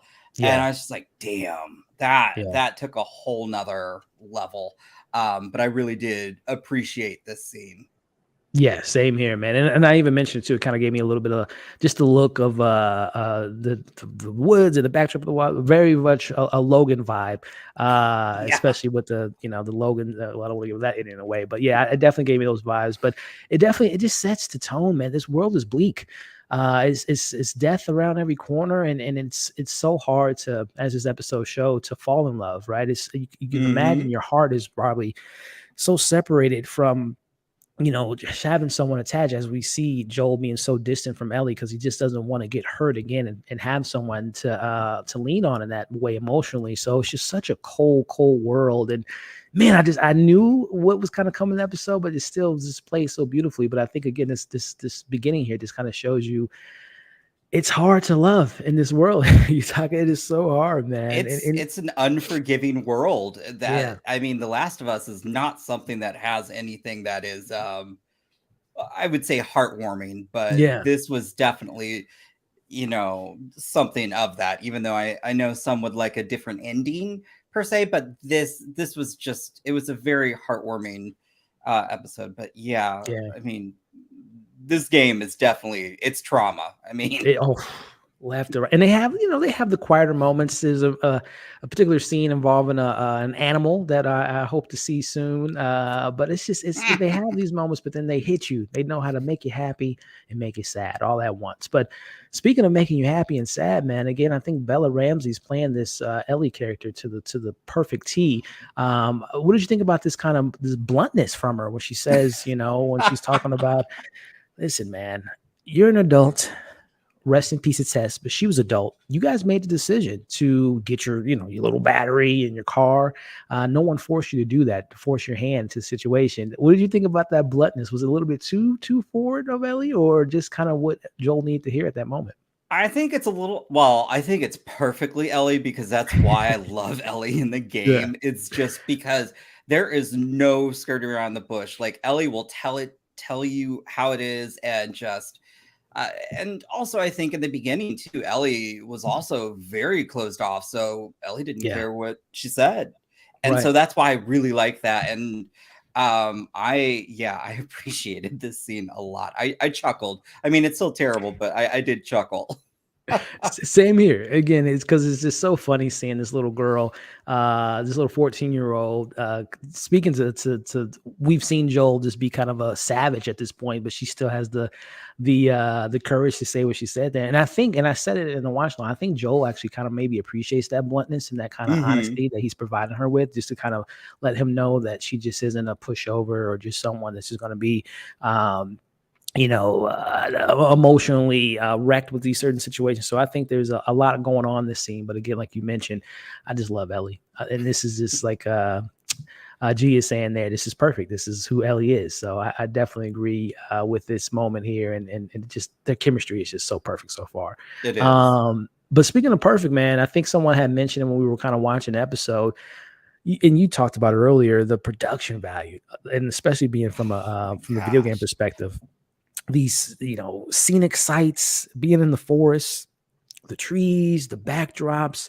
Later on we see that shot of the, which was one of the first images from the show, of the airplane. It's just, you talking, man, talk me through this, the production value so far, and how you've been how cinematic it's felt. I mean, that's one of the things why I loved the game, was because it was just on a whole nother level. And I feel Right. they've really captured that in this show, just with, again, what they do practically, and then to not be able to even tell when they might have a bit of green screen. So Hmm. that's why, I really enjoyed just these scenes. And same thing when we saw, in the beginning too, when they did the QZ zone, like they've just put Yeah. so much into the details of the game, into the show, Hmm. that it's just very much appreciated. Yeah, I couldn't agree with you more, man. It's just, it goes to show, this is one of the few times, well, not few times, but it's rare to not only have great visuals, but then to have a great story to back up those visuals, and vice versa. Yep. And I think this show has had the perfect balance of that so far. And when they announced that HBO was going to be the one tackling this series, that gave me, because obviously, like you mentioned, there was some apprehension, some nervousness, especially being a video game player. There hasn't been a lot of great adaptations throughout Yeah. the movies and various shows, some better than others, but it's a low batting average to say the least. But when I heard HBO had their hands on it, and especially when you heard who was going to be involved, it definitely eased up the tension, eased up what we were going to get into. And like you said, man, it's been a beautiful show to look at so far. Yeah, when they said Craig Mazin from Chernobyl, I was like, oh, they're not going to mess around with this. Yeah. Well, yeah. No, 100%, 100%. But we got another special guest in the back room who's been in the chat, who's been in the comment section for a while, and this is the first time I'll actually be interacting with them, and I'm excited to have them on and get their thoughts as they're turning on the light, getting situated. All good, thumbs up, get you on. All right, well, let's bring them in. Hi, man. How we doing? Doing good. How you doing? Doing Sorry, good, Elliot, I man. changed my name. It's usually you know me as Justin. I changed it to Ion. Yes, I was about to say, Justin, did you did a name change on me? Justin's been on the channel before with Marvel stuff, but how you Yeah, been doing, man? I've been doing great. Enjoying a great show. Enjoying the new year. Yeah, Trying to try new things.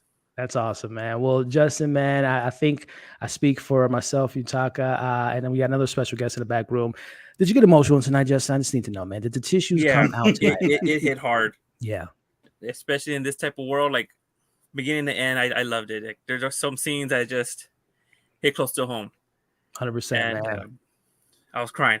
I was Yeah, like man. trying to Hey. wipe away these tears. I was like, damn, man, these onions, I gotta get out It's of here. onions, man. It was strong, man. But listen, just before we get another guest in here and get the conversation flowing, why don't you go ahead and introduce yourself to people out there that might want to know who you are? Oh, hey guys, my name is Justin. I've been going through Ion. doing some movie review, mostly pop culture reviews through TikTok and Instagram.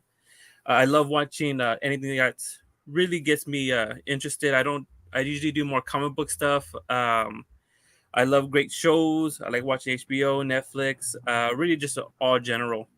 And I really like discussing this stuff with you guys. Some of you guys have really great intakes where I didn't even think of something, or little details where it played so small in the first episode and then pays off later. Just a huge fan. I love storytelling. Yes, yes. Well said, man. It's good to see you, Justin. Like I said, we talked some MCU, man. I'm really excited to get into this new Phase 5 with you here. Oh, yeah. In the coming months, man. But Justin, Utaka, we got another full house coming in, another guest, an individual you have seen on this channel before. I was on his channel last week. He's returning the favor, coming on tonight. So excited to hear his thoughts on this episode. My man, Michael, showing some love from the East Coast. Black Gay Comic Geek. What is going on, my man? Hey, how's it going? It is going good. Michael, Justin, Michael, Utaka. Michael, this is the panel, ladies and gentlemen. Nice to meet everyone. Yes, Hello. sir. Yes, sir. Mike, man, how we doing, man? How we doing? I'm good. I got my Superman mug for this. Oh, yeah, I love Valzad. This super episode. So well said, man. Mike, like I said, you've been on the channel before, but just in case this is the people's first time seeing you, why don't you introduce yourself, my man? hey, how's it going? My name is Michael, Black Gay Comic Geek. And I always say the things I love to talk about on my channel, just like it says on the shirt, blood, sex, gore, and magic. So if that's something that you're interested in, I talk superheroes, video games, comic books, action movies, horror movies, sci-fi, and of course, you couldn't tell by the name, I talk Black representation and queer representation. As you can see my tattoo, it says, welcome to my safe haven. So I am a safe place for all the queer nerds, especially Black queer nerds and queer nerds of color. So if you think representation matters and representation equals normalization, come swing over to my channel, become one of my safe haveneers. And so I'm always excited to have conversations with Elliot here on the channel. So let's get into The Last of Us episode 3. Long time. Yes, yes. And he's a man of many talents, man. I don't know if you guys do yourself a favor, not only subscribe to all these great content creators that you see on the channel now, but Michael, I follow him on various different accounts, one of them being Instagram. This man can sing, y'all. I saw his little karaoke moment last few days, whenever that was. So he's a man of many talents. That was last night. Well, yes, not only can he sing, he has some great content on his channel. So definitely check out his content once we wrap up tonight. But getting back into the discussion, man, I want to start with you, Michael, since you're coming in. What did you think about Miss Ellie in this episode? And in particularly this particular scene, was this a matter of her just being curious, a little bit more sinister things going on here with this clicker? Like, what was your thinking, especially her going into the dark corridors? Like, what's going on with Elle in this moment, man? Yeah, when she went into that little dark cat, I was like, Ellie, what do you like? Especially after what happened last week's episode with the clicker and how she was the one, like when she coughed, she was the one that alerted the clicker to their presence. I was like, what are you doing? Like, what are you doing? Like, I was literally yelling at the TV, like, Ellie, what are you doing? What are you doing? But at the same time, like, I did love this moment only because, like, we've seen the little vignettes of Ellie's like, she's a psycho. Like, there's definitely a screw. Like, even when Joel was beating the guard, Ellie was like, she was activated. She was smiling. She was like, oh yeah, like I want to get more of that. She really wants that gun. But also at the same time, it's like you can't blame her because this is the world that she grew up in. This is all she knows. And so in many ways, it's like she just wants to be able to defend herself. Like, yeah. So this is basically that journey. This is the first step of her killing her first clicker or first infected. And for those of you that have played the game, we know how brutal Ellie becomes. And so this is killing machine. Yeah, this is the beginning of that. So Justin, talk to me, man. What did you think about this scene? And I also too, Justin, did you say you played the game or I couldn't remember? Yeah, okay, I did play the game, yeah. I played the remake on PS4 before the PS5, the remake. There's a lot of remakes. Oh yeah, definitely, man. What did you think about this scene, man? And is this the beginning of Psycho Ellie? You know, in a weird kind of way, this was the best way for her to get introduced into one of these things. I mean, I know she saw one that it scratched her and stuff, but seeing this is almost like methodical. She looked at it like, oh, let me cut underneath the skin. Like, I wouldn't do that. Yeah, but that shows her kind of curiosity. Yeah, she cut the skin, looked underneath, and was like, huh, that's what's there. And then I guess she saw what she wanted to see and then killed it. Yeah, she went about her way. Man. just like Michael said, this is the world she grew up in. So I can't say Yeah. she's weird or anything. Just like she had to learn to survive. Right. I wouldn't have gone down there. I'll tell you that. But Man, I'll give her props. She threw a rock down. Listen, got the nothing little came out. garbage can set up. She can have her Garbage exit can. strategy. Okay, Yeah. she obviously she learned a couple of things. Yeah. But this scene right here, just to see her approach it, look at it, and like think about stuff. Like, let me see. I don't get a chance to see these very often. Let me see Right. what makes them different from me. Man. And I mean, and then we talked about it on Michael's channel last week, and you talk, man, and we just talked about it too with the production. But just this screenshot alone just shows the production of what the show's given us. But your thoughts, you're talking on Miss Ellie, aka Jeffrey Dahmer. I mean, well, hold on. She is a short person, and I'm short myself. And I look at that, I go, no, I'm not going to jump down there. I don't care. Like, I don't. But now, I will say, the slicing open the forehead and then stabbing it, I had no issues with, because I was also like, that would intrigue me. Yeah. But I wouldn't jump down there because I know I'm like, I'm not going to be able to get out of here. Yeah. Nah, she definitely curiosity didn't kill the cat in this case, but definitely kind of opened up this world of the possibilities. Like Michael said, this just the humble beginnings of what's to come with this character. But and then also, like with regards to her mental state, like we don't know what happened, like the initial incident of like her getting bit. So this could also be her getting revenge. Like in her mind, like she couldn't get the walker that got her at first. Now it's like, okay, now I'm getting you. That's a good point. So, and then also she got some tampons out of the deal. So like, right. That is a perfect video game kind of like moment. Being hygienic during the apocalypse. So like, can't put pressure on that. Yeah, she got a twofer out of that excursion. Yes. Very good point. But speaking of kind of good points, man, and I'm tossing it back to you, Taka, on your thoughts on this kind of again world building, establishing. A lot of people pointed out after the first episode about how the virus could have spread so quickly. And I don't know, man, I just love this type of exposition of Joel kind of explaining what a lot of us kind of figured was the case, but just to have the confirmation that it was, it started on a Friday and it went to shit on a Monday with all the stuff spread so quickly. But yeah, man. But you're talking, man. What did you think about number one? Again, this was the first image they gave us, almost 2 years ago. We get to see it in live action. But then just your thoughts on the exposition. Was it necessary? Was it a little bit, kind of like, oh, we kind of knew that. How'd you feel about this scene? No, I really enjoyed it. It's interesting when he says that, though, because I'm like, that hits way too close to home, given what we've all been through. Yeah, so I was just like, oh, damn. But I did like that explanation because, it was interesting to watch the first, as soon as the first episode hit, all these theories coming out. So it was nice to see that they explained that. And then again, just this image I remember seeing that, 2 years ago. I was just like, I need this now. 100%. Justin, man, your thoughts about this particular scene of explaining how things spread so quickly, the burning of the bodies, and just this whole setup, man. I really love it. I'm a big lore guy. Give me the story. That's one of the best things I love doing in the game was looking at the little pieces from the newspaper. Right. And to see one of the best parts to me in a zombie, any kind of zombie movie, Shaun of the Dead did this perfectly, was what happened in the background. People are living their lives, and in the background, that's where the zombies tend to be. So to see Joel explain it to be like, it literally went to crap. Like the 3 days wiped out the civilization of humanity. Yeah. And just to see like, we didn't know what was going on. We burned the bodies. We didn't. Just best thing for us to do. And I had a working theory that somehow the cordyceps would kind of, to a certain extent, repair dead tissue or dead bodies because the fungus wants to live. Right. Mostly because that old lady was eating, and then apparently it made her do pretty good because she was able to run and eat people from being feeble. Yeah. And then they're just like, hey, if it's dead, they might come back up, burn them. Because we know for a fact a burned body doesn't come back. Right. And just to see the plane, I know I remember seeing a plane explode in episode 1 and seeing that. Love it. I really do. Good theory. I like that theory there. Mike, man, what did you think about the explanation that Joel gave us, kind of confirming what a lot of us kind of speculated after that first episode, as well as just kind of seeing how bleak, again, this world can be with, shoot first, ask question later.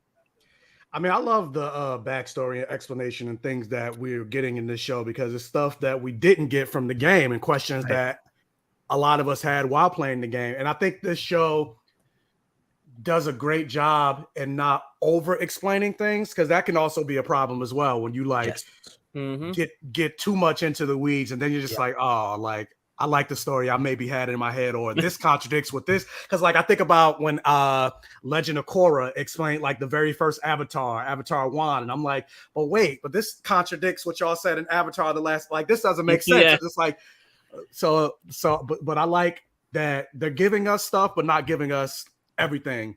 And like, and it's confirming theories and things are making sense with the with the flower and all that. And going back to the last episode, the bomb, like the substrate, what she's like perfect substrate with the flower and all that. So I love all this backstory that we're getting that we didn't get in the game. 100%. I couldn't agree with you more, Mike. Loving the backstory, and then we'll get into some backstories here in a second. But before we even get into the Bill and Frank moment, taking it back to you, Justin, man, we get Nick here, Nick Offerman as our Bill character, and I just need to know, Justin, are you like him? Where if we go to Justin's house, he has the bunker, he has the waters, the equipment, he's prepared for the zombie apocalypse, or are you like me, Justin? If something happens, it's just like, well, let's see where this goes. What did you think about the introduction to Mr. Bill and just kind of the whole scenery of setting it up in 2003? I loved it. I'm a huge Nick Offerman fan. I loved him in the Park and Recs. I saw him heard him in Axe Cop. So I'm a huge fan of this man. Mm-hmm. I like the way he was prepared. He was a survivalist. He was ready. There's these great people who are like, they train all day for this one thing. Sometimes you see him in the military, like, oh, this is what I was made for. Exactly. And just look at his face. He almost has this excitement to his eyes. Excitement to it, right? It's kind of like, this is a day. Yeah, I should have listened. I wasn't crazy. Yeah. And there's people like this that thrive in this type of environment too, right? Exactly. Yeah. They prepare for it. And I wish I was more like him. I think I'm more like you, where it's like, you know what? I'm trying to make it till tomorrow. I can't think 3 days down the road, or let alone a scenario that this might happen. Yeah, that's funny, man. I mean, Y2K, what was it in 2012? The world was supposed to end, and I still need to get, my refrigerator is empty, my toilet paper. Exactly. I'm just not prepared, man. You talking, man? Let me know your thoughts on Mr. Bill, played by Nick, and just kind of the whole setup of him just being prepared for this. And also, too, it's kind of showing us how isolated he is. There's no one in the house. There's no, friends or family. He's by himself. I mean, I really did appreciate this introduction. I mean, I was laughing when he went on his joyride, but he had a mission, though, going everywhere, getting all the supplies. And, meanwhile, myself, although I did appreciate when he did go get the wine, I was like, that would be me. That's probably that's me. Yeah. That's about all you're going to see me do is like, let me get to the liquor shop, get wherever I need to go, and I'm just going to chill, because what will happen will happen. Yeah. He did a lot of manual labor, and I just don't do that. Yeah, man. Chef Boraidi, aka Nick, man, he was ready for it. Mike, I guess to continue tradition, man, which one are you, Mike? Are you the over-prepared individual in the situation, or is it just like, man, I hope this doesn't ever happen? Thoughts on that, as well as the introduction to Bill? I think mentally I tell myself I will be a Bill, right? But absolutely not. Like I would probably, I don't know Frank's backstory, but I would probably be a Frank wandering, trying to, just find a place. Fall in a hole. Yeah. But as far as Nick Offerman, like I loved him in this. Granted, I'm not all that familiar with Nick Offerman's work. Like I've always heard of the name. I've never really seen him in like really anything substantial. Cause I didn't watch Parks and Rec or anything like that. I never watched 24. So this is like my first real introduction. Who's 24? And into no, I haven't seen 24. Oh. So yeah, this is my like real introduction into Nick Offerman, and I thought he did especially playing the game, I thought he did a really great job capturing the essence of Bill.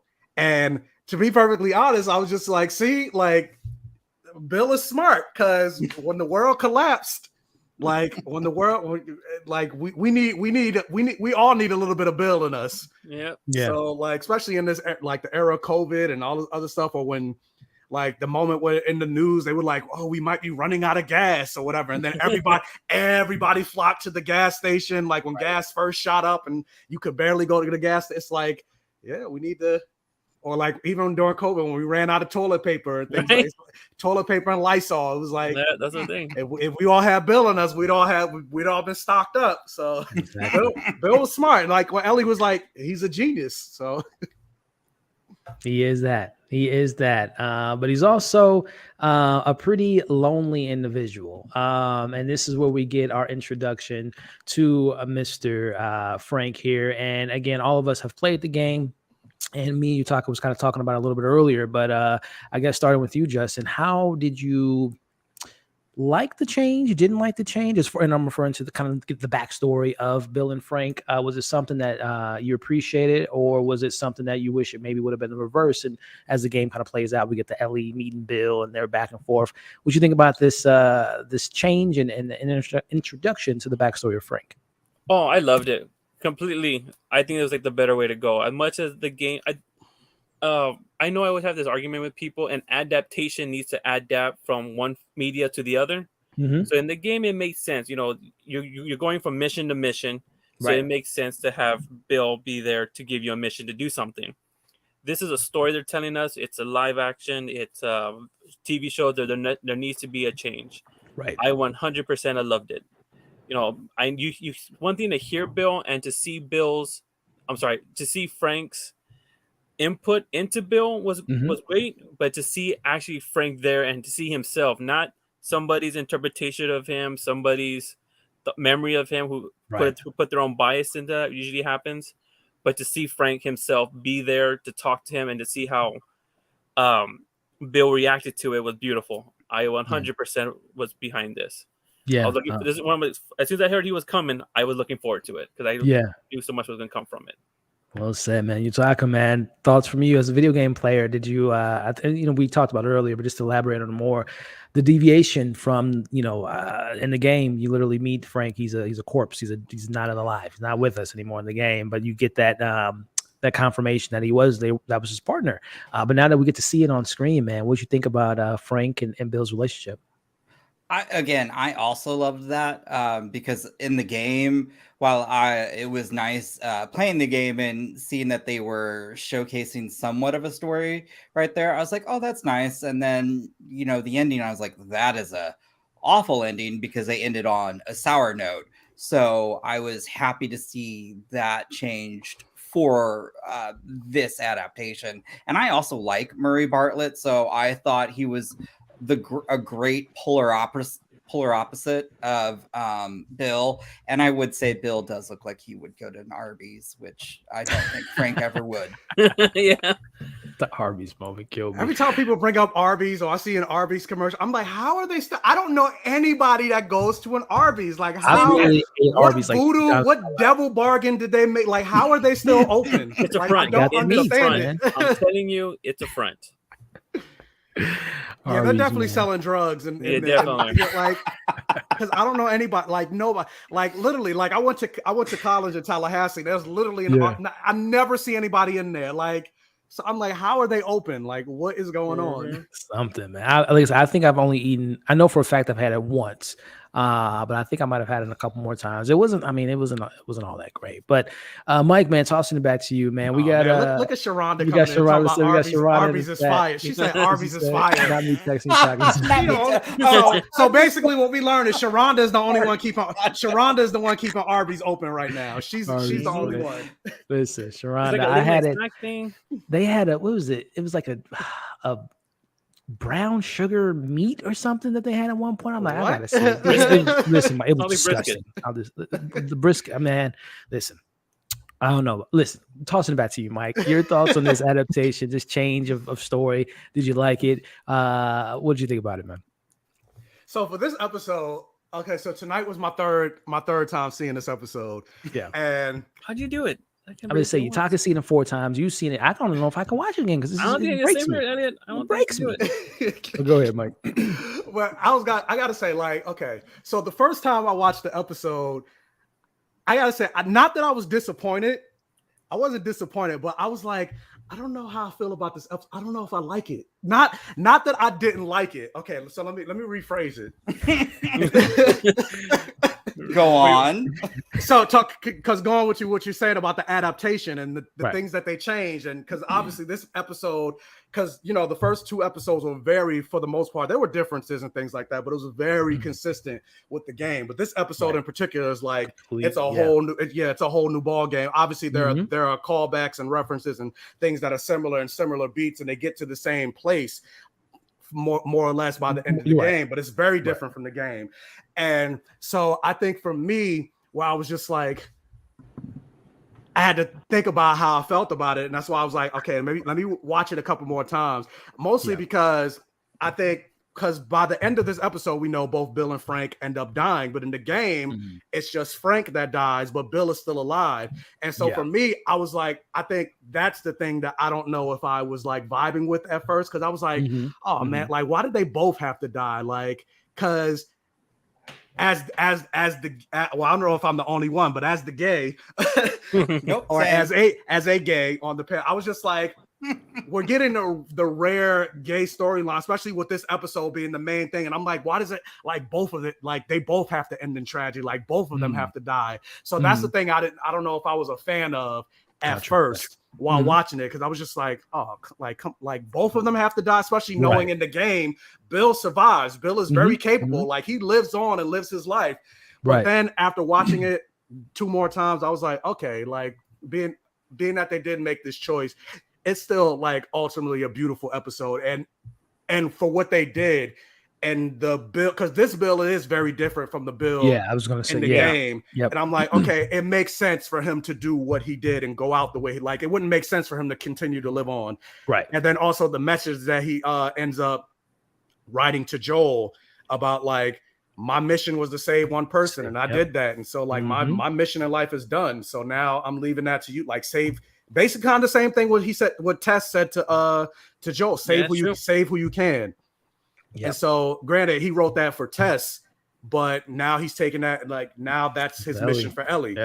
And so ultimately I ended up appreciating this episode more. And with that, I love the backstory, getting to see more of Frank, because we didn't know anything from Frank in the game. Like all we saw, like a corpse, and then it's like that was my partner. And it's like, what was the story? So I appreciate that we're actually getting to see Bill and Frank.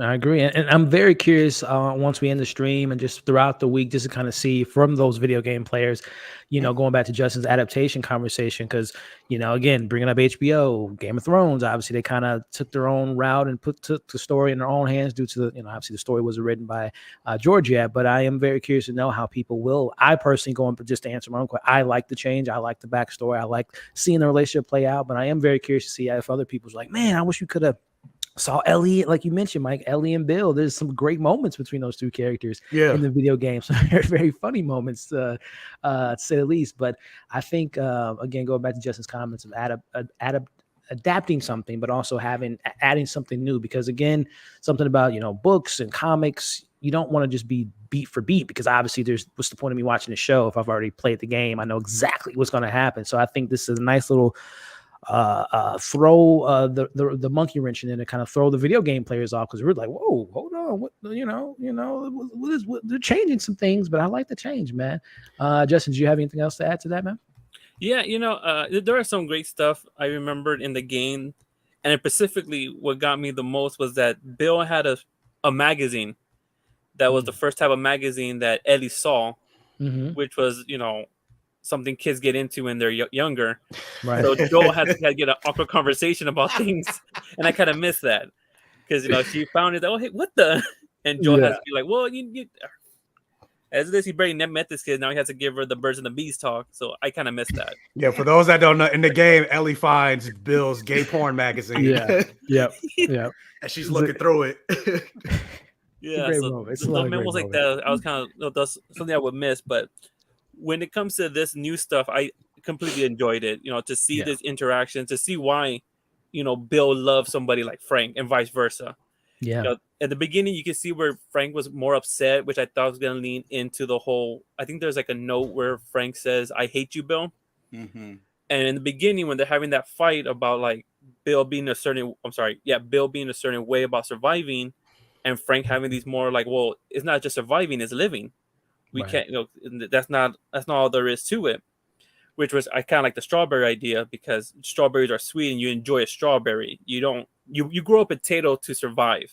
You grow up a strawberry to live because they're sweet. You know, they give you that kind of nourishment and that kind of something to look forward to. Right. So to see that really went a long way for me, just to see the love they have for each other and the growth they grew from each other. Yeah. Really While amazing. watching, I was like, I want some strawberry shoot. Right. No, like that too. Like that. I wanted the strawberry. I want a bill dish, Mike. I want a full course meal because my man can get down. But you mentioned, also notice we want strawberries and we want Bill's food, but we don't want Arby's. Just keep that in mind. Yeah, for everyone. exactly. No, we don't want Arby's. I don't want Like, Arby's. if I had to choose between being infected or getting Arby's and living, I'm gonna be an infected. Like I'm not. Whoa. Now hold on. I ain't going that far. I ain't going that far. Because Arby's because I feel like because I feel like you might end up in the same route. Like you eat Arby's, you're gonna be infected anyway. So like, killing me. But Justin, you mentioned a couple of words. One being love, and I'm very curious, Utaka, just getting your thoughts on. Number one, seeing this, I mentioned in the watch along HBO, we don't really on this scale, on this budget, primetime television, we don't really see, male vulnerability in this sense. And I'm very curious to see all the, the comments from people that love the change, but I'm also very curious to see people's true colors come out. I got a couple idiots saying things on the Facebook comments I had to delete, but I'm very curious on the reception. But I just wanted to get your thoughts on just kind of this portrayal of love, seeing it in this light, and literally being the meat and potatoes of this episode. Yeah, it's great. I think when you get it right, it's beautiful. It wasn't the fact that, how can I put this? I get I'm a straight male. I'm married to a woman. Just put that out there. But to see it was love. It generally was. Like, they care for each other. They were the reason he lived. And I got teary-eyed when he told him, Joel will protect you. Yeah. Because I know that's how I am with my wife. If something ever happens to me, I know I have my brother-in-law be like, hey, he'll protect you. Mm-hmm. But to see that with each other, and the first thing he did when Frank woke up was look for Bill. Yeah. It didn't matter. There was almost a war zone going outside. That's what he was. By the way, Bill is Batman, by the way. Right? The fact that he's already out there popping caps before he even popped off. But yeah, go ahead, Justin. It was beautiful. It was sweet. It was by no means like what's that word I'm looking for? Where it's like, oh my God, there's an ass in your face. It wasn't like that. It was a tender moment. They actually fell in love with each other. Mm-hmm. It was, and they left something to your imagination. They showed you how they felt for one another. Beyond, I think to see this on this scale, on this type of show was amazing. Because and it kind of sucks because they died. And I know in House of the Dragon, unfortunately, that one of the pair died, and that was horrible. Like, really, we just met this guy and he's dead. But I couldn't agree. I loved it. I really did, just to see it. Yeah, man. I'm a sucker for love, man. All shapes and forms of it. And I love seeing love on the biggest screen possible and on this budget. Mike, man, your thoughts on just the portrayal of seeing this relationship played out. I know you obviously you advocate for it on your channel, and just thoughts on how they handled it tonight, man. Of course, like I always say, representation equals normalization. So this type of stuff needs to be represented because it's normal and we exist. Yeah. And so and I knew especially because this was going to be the main focus of this episode. Even while watching, I was like, oh yeah, there's definitely going to be some trash homophobic comments for sure regarding this episode, especially when they got to the love scene or whatever. Even I saw on your live, somebody was like, oh, this is getting too much for me. And it's I had to kick him out. Yeah. What? They're not even short. Not even short. You don't even see ass shots. It's just them in the bed under covers, and you just see them shirtless, and somebody's like, "Oh, this is too much for me." But but I bet if it was True Blood, and you saw Sookie and Bill fucking like crazy, they'd be like, "Oh yeah, this is a good scene right now." But they won't be complaining about that. But the most mundane sex scene, they're like, oh, this is too much for me. It's like, get the fuck out of here, missing that bullshit. And this is why I always say, people that always try to say, oh, they're allies, or I don't really care about what people do, or I support gay people. It's like, no, you really don't, because at the end of the day, you still somewhat associate being gay with a negativist. Mm-hmm. At the end of the day, that's why I always, when you bring up any type of gay issues or whatever, they're like, oh, well, what about, why are you trying to sexualize children or whatever, or something like that. And people, I'm like, nobody's talking about sex with children. It's just like two different things. There are kids that are queer, but that doesn't mean that they're having sex. It's just like, but that's instantly what you think of, because you're instantly trying to put a negative association connotation with homosexuality or whatever, as if straight people don't have sex, or the same people that be like, why are you trying to sexualize kids, are the same ones that be like, oh, little Johnny, you're going to be a heartbreaker, or, you know, do you have a girlfriend and you're in fucking kindergarten? It's like, who's really sexualizing kids or whatever? But anyway, let me not go into that whole soapbox. But what I will say regarding like this episode, it was beautiful. But part of me is like, and this is what I thought a joke, and I was like, is it now, at least from Frank's standpoint? Yeah, I was like, of course, Frank did grow to love Bill, but I was like, my first reaction, I was like, is this really a love story? Like, is Frank actually gay? Because you know the whole gay for pay. I was like, is he actually gay, or is it gay for a hot shower? Like, gay for a hot shower? Because he was like, oh, this is amazing, a hot shower. So he's like, oh wait, Bill might be gay. Like, I mean, $20 is $20. So that he's like, hot shower is a hot shower. Hot food is a hot food. That's why he was crying when they came. You crazy, Mike. That's the thought process that was going through my head. But that was just me. That's just me joking. None in the world come for free. Yeah, and none in this world come for free. So you gotta. If you want a hot shower, if you want a cold meal, you gotta do a little. Listen, it is the late night, ladies and gentlemen. We're all adults here. But no, go ahead, Mike. But no, overall, all joking aside, like I thought it was great to see like the tenderness, the beginnings of, you know, relationships, and, you know, it evolving and growing and you know, things like that. Like, it's something that we need to see more of a lot of times, especially in fucked up times. Like and in fucked up times too, but like, yeah, a lot of times in like a gay relationship, or you'll see like gay characters, like they're already together, but you don't never see court. You don't never see like the courtship and, you know, the beginnings of a relationship, but you see it all the time with like straight couples. So I was glad to see like the beginnings of this relationship all the way up to like what 13 plus years from them together. The tenderness and the moments where they're cussing each other out. Exactly. I was just about to say, yep. Everything in between. Utaka, man, throw in your opinion in the ring, man. Your thoughts on the I mean, I don't know if I can be as charismatic as what, you know, gay for pay on that one. But first off, I'm gonna say Frank saw Linda Ronstadt and he's like, yeah, no, I know what's going on here. So no, I think Frank really was, even though he played that horribly. It was also, just me. I mean, for me, I'm a sucker for a good meal. So as soon as I saw that, like, yes, I know exactly what to do.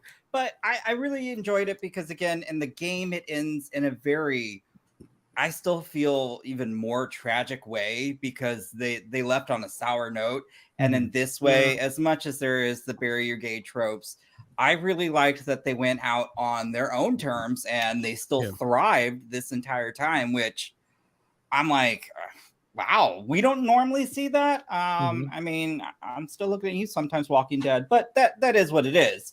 So this was actually very, very sweet and very tender, and I quite like it. And I am also looking forward to all the dude bros who are going to be bitching tomorrow, because while yes, we didn't get an Ellie and Bill scene, I still like what we got to see.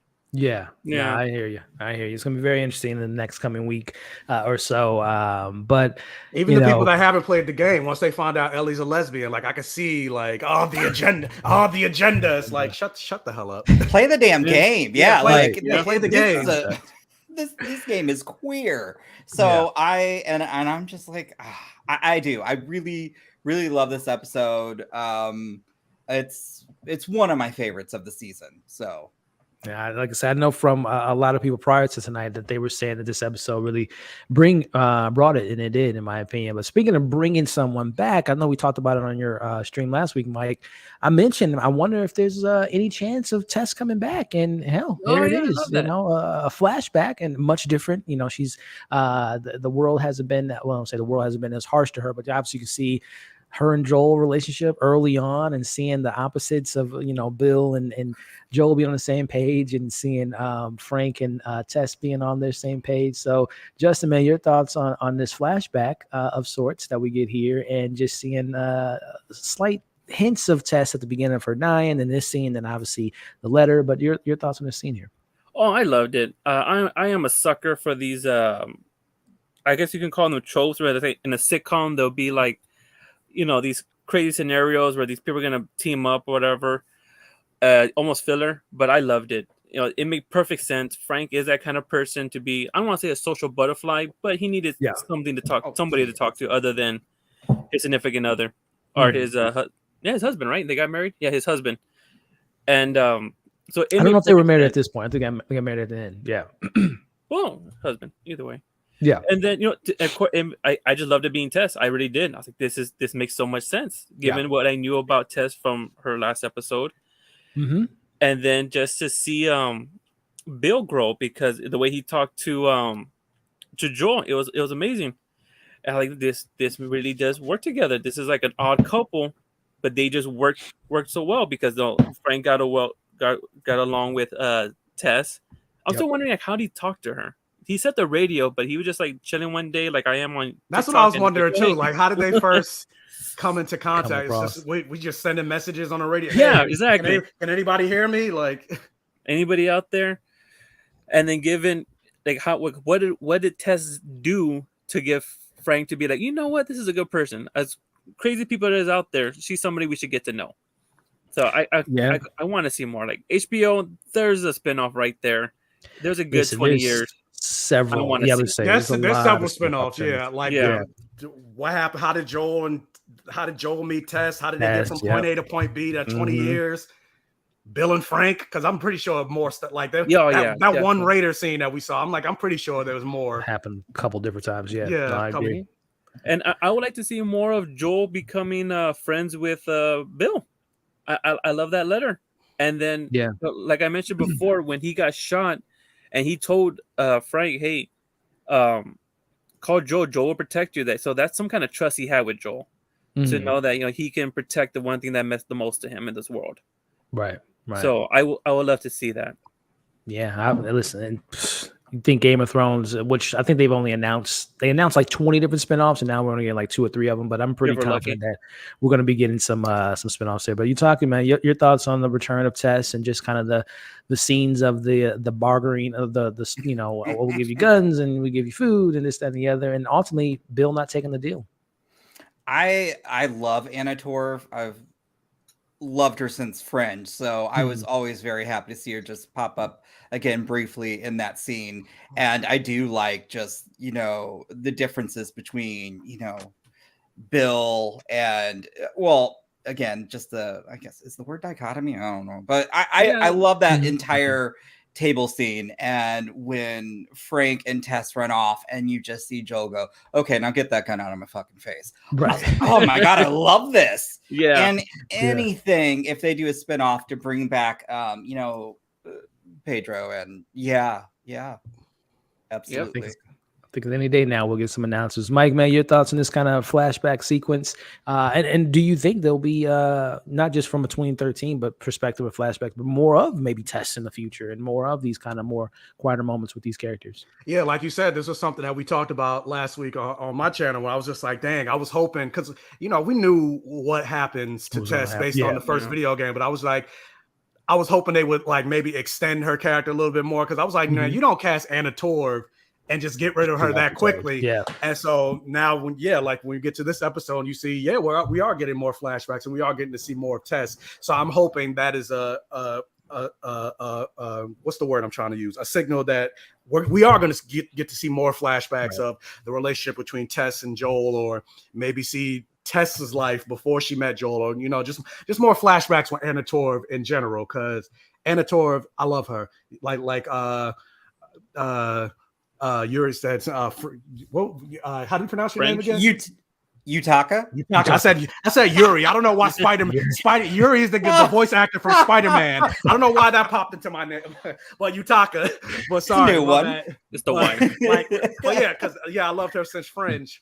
But so I'm hoping to see more. And plus, like the flashbacks in general, every single episode have been have been great. So even seeing more flashbacks with Bill and Frank and Joel, and yeah, like that moment where Joel was just like, one moment they're just having normal conversations, like, yeah, I can get you this, I can get you that, and then he just flipped on a dime. I get that, get that gun out my face. Like it's like you just saw the darkness already. It's like, yeah, I love Pedro Pascal and just the dynamic that he has with these. Like every actor on this show is just killing it, bringing it, and no bad link on the chain, no weak chain. They've all brought their A game, man. And speaking of A game, man, Utaka started with you first on this sequence, this action sequence of a sort. So again, Batman, aka Bill, already woken up and taking out these raiders, and just the whole scenery. And again, we talked about it briefly, but I thought for a second, again, talking about switching the story, I thought they were going to kill Bill and Frank be the one that survived the rest of the episode. But your thoughts on this scene and just kind of the setup and everything about it? We still get to see the trap making, so I really appreciated that. And I will say, originally, the first time I watched this, I honestly thought they were going to kill Bill. I was like, damn. I was like, well, that's a big swing. And I don't know if I would have liked that, but I was still like, hey, I'm all for if you can make it work. But I really did. I had a lot of fun with that because, I mean, that's the great thing is Bill is a badass character. And it's always just nice when for me, get to see a badass queer character. So I'm like, go for it. Yeah. He was awesome. Like I said, Macaulay Culkin, Kevin McAllister, man, this is, he ain't got nothing on Bill's traps, or even Jigsaw, live or die. This guy's a trap maker. Justin, man, your thoughts on the scenery, everything being set up, the shots, the use of lighting, the tension, again, being a video game player. Was there a moment when you thought that they were going to maybe kill Bill? Yes, definitely. I thought this was how it was going to happen. When I saw them, I like the foreshadowing. I'm a huge fan of that. Well, when they had that little conversation earlier about those raiders coming, that this and the other, and then Joel trying to talk to him about, we got to send up something up. We can talk to each other, warn each other what's coming, this, that, and then he's like, I got this. So, but given that, I got the impression that there was a time jump between that conversation and then this attack happening. Yeah, I think they said it was like 4 years later, 3 years later, or something like that. Yeah, because they had those cars packed. So I was like, right, because he said the fence was breaking down, and he put the cars there. Yeah. And then I'm like, how did he do that? Like, where, Mike? It's even with two people, like that's still a lot. Like you're stacking cars on top. I'm like, Michael, it's the power of love, my friend. Okay. Oh, Frank was not doing any of that. Yeah, no, Frank was definitely not. Yeah, that was all Bill. Yeah, and I thought there would be a little bit of like, I think some video adaptations will try to do what they'll try to incorporate some gameplay footage. Halo did it once, so did Doom. So I thought they would do like a third person going behind Frank and seeing him going outside shooting people just like he did in the game. Right. Didn't, but I just like to see them like they went out, they were protecting each other. Yep. Yeah. Bill was out there taking those guys out left and right. Frank was not gonna let that slide. Like that was it. That was his love and that was his partner. Yeah. He's going out there. Right. And he knew where his weapon was. He didn't panic. Yeah. Hey, Bill changed you pretty well, Frank, because he was out there. Yeah. Had his gun down low and ready. Made himself small, so it was kind of hard for him to see. Granted, people were on fire, but still, tactic was in there. What is Shelter saying? Were they infected humans on fire or just survivors? Oh, I think it's just survivors. Yeah, they're raiders. Yeah, no, they were raiders. Yeah. Mike, your thoughts, man, on this action sequence? And did I think you said, did you? I don't know if I asked you or not. Did you think they were going to kill Bill? Kill Bill, as someone said here. The joke. Yeah. For a second, like after he got shot, I was like, "Wait, are they?" Like it hit me for a second. I was like, "No, they're not gonna kill Bill. We still have a whole bunch of episode left. At least if they're gonna do it, they're not gonna do it now." Right. Yeah. So I did have the thought for a second. But like this episode, it brought you back into the whole video game aspect. Like this is the part where you got to take out a bunch of raiders. Yeah. So you're seeing got some Malakal cocktail throwing, catching people on fire. Yeah, Bill's definitely on his Batman. Like I said, I was like, we all need a little bit of Bill in us. Like not even just in the setting up the booby traps, but like he can cook. I can't. I barely know how to boil water. Like he's cooking. He's setting up fences and all this other. Like he's able to like superhero. He's able to garden, make carrots, and all. I'm like, what, like, I need to learn how to do, especially with the way prices are going up in the grocery store. Like, I need to start. Man, I got that I got a bill. backyard. I need to start growing some tomatoes and stuff instead of going to Whole Foods or Whole Paycheck. Like, I Listen, need How to Survive an Apocalypse book. yeah, I will like, buy it ASAP. I need to be like Bill. And so, yeah, Yeah. I like Utaka said, like, seeing this very capable, queer, badass character. And so, like, and then also showing, like, because a lot of the things about the show and the themes of, like, if you listen to the podcast, is like showing, like, both the vulnerability of love, the power of love, and then also the danger of love and the choices that people make because of love. Because of love. And so Because of love. this moment kind of showed, like, the danger of love in terms of, like, Bill was taking out those raiders left and right, but it wasn't until Frank showed up, came in, got him distracted. And that's when Bill got shot. Yep. And had Frank not showed up, like, Right. Bill probably would have had a much easier time taking them out. But I thought Bill would have had, like, a little sniper hiding. I was just about to say, I was probably like, if this happens, you go on the roof, take them. Yeah. But I guess they didn't have that. That would have been the smart thing. That would yeah. Very much. But hey, you talking, take it into you, man. We get into the listen as we kind of wrap up the episode. I listen, and if you were in my watch party when they start playing that, first off, we get this moment 10 years later. We fast forward to 2023, and as soon as that song dropped, I'm like, here it comes, and I don't know where you want to take you talking from this scene, wherever you want to take it, man. Just kind of walk us through how you felt about the emotional moments, the moment where Frank tells him, I'm going to crush up the pills, I'm going to go on my own terms, to the final moment of them just going out together, man. What do you think about this whole setup? This whole sequence was just gut-wrenching. And again, it's still very bittersweet, but I was like, wow, they, in my eyes, I'm thinking of the game, like, well, no way Frank's getting away in a sense. Yeah. But I was just like, they've lived this long. Also, I was just like, it was such a beautiful moment. And then to have Frank tell him how he wants his last day to be. And Bill's like, you know what, at a certain point doesn't argue. And then just that callback in the dinner scene, like, that's what, that hit me. That's when I started to tear up. Tonight rewatching this. I mean, I was already at the wheelchair part. That's really when I was crying the first time. But tonight, at that point, I was like, oh damn, that's getting me in the feels all over again. And I really like that. And again, they went out on their own terms. They weren't bit, they weren't infected, they lived a wonderful life. Something that I don't think Bill honestly ever got to see himself have. So and then of course just that score. I was just like, you guys really getting me with that score. Listen, man. I was like, okay, I see what you guys are doing. It can be in the middle of a Michael Myers, Jason fighting. And if they play that score, I'm probably gonna tear up. I mentioned it. One of the movies that come to mind with that score was Arrival. If you guys have seen that Denis Villeneuve's Arrival film, and very early on that movie where we meet Amy Adams and her daughter, and everything that plays out there, it gets me that score. Mike, talk to me, man. How did you feel about this scene? The tears come out where the onions cut earlier in the day, the decision being made.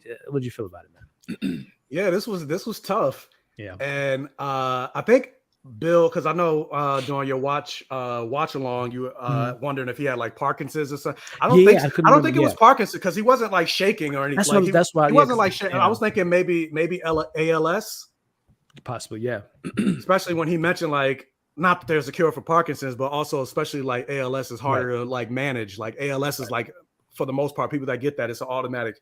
Like, there's the death sentence. Like, people can manage with Parkinson's, but like, and so when he was like, they didn't really have a cure for this or any treatment for this when the world was together, let alone now. Right. So I'm thinking that's what that was.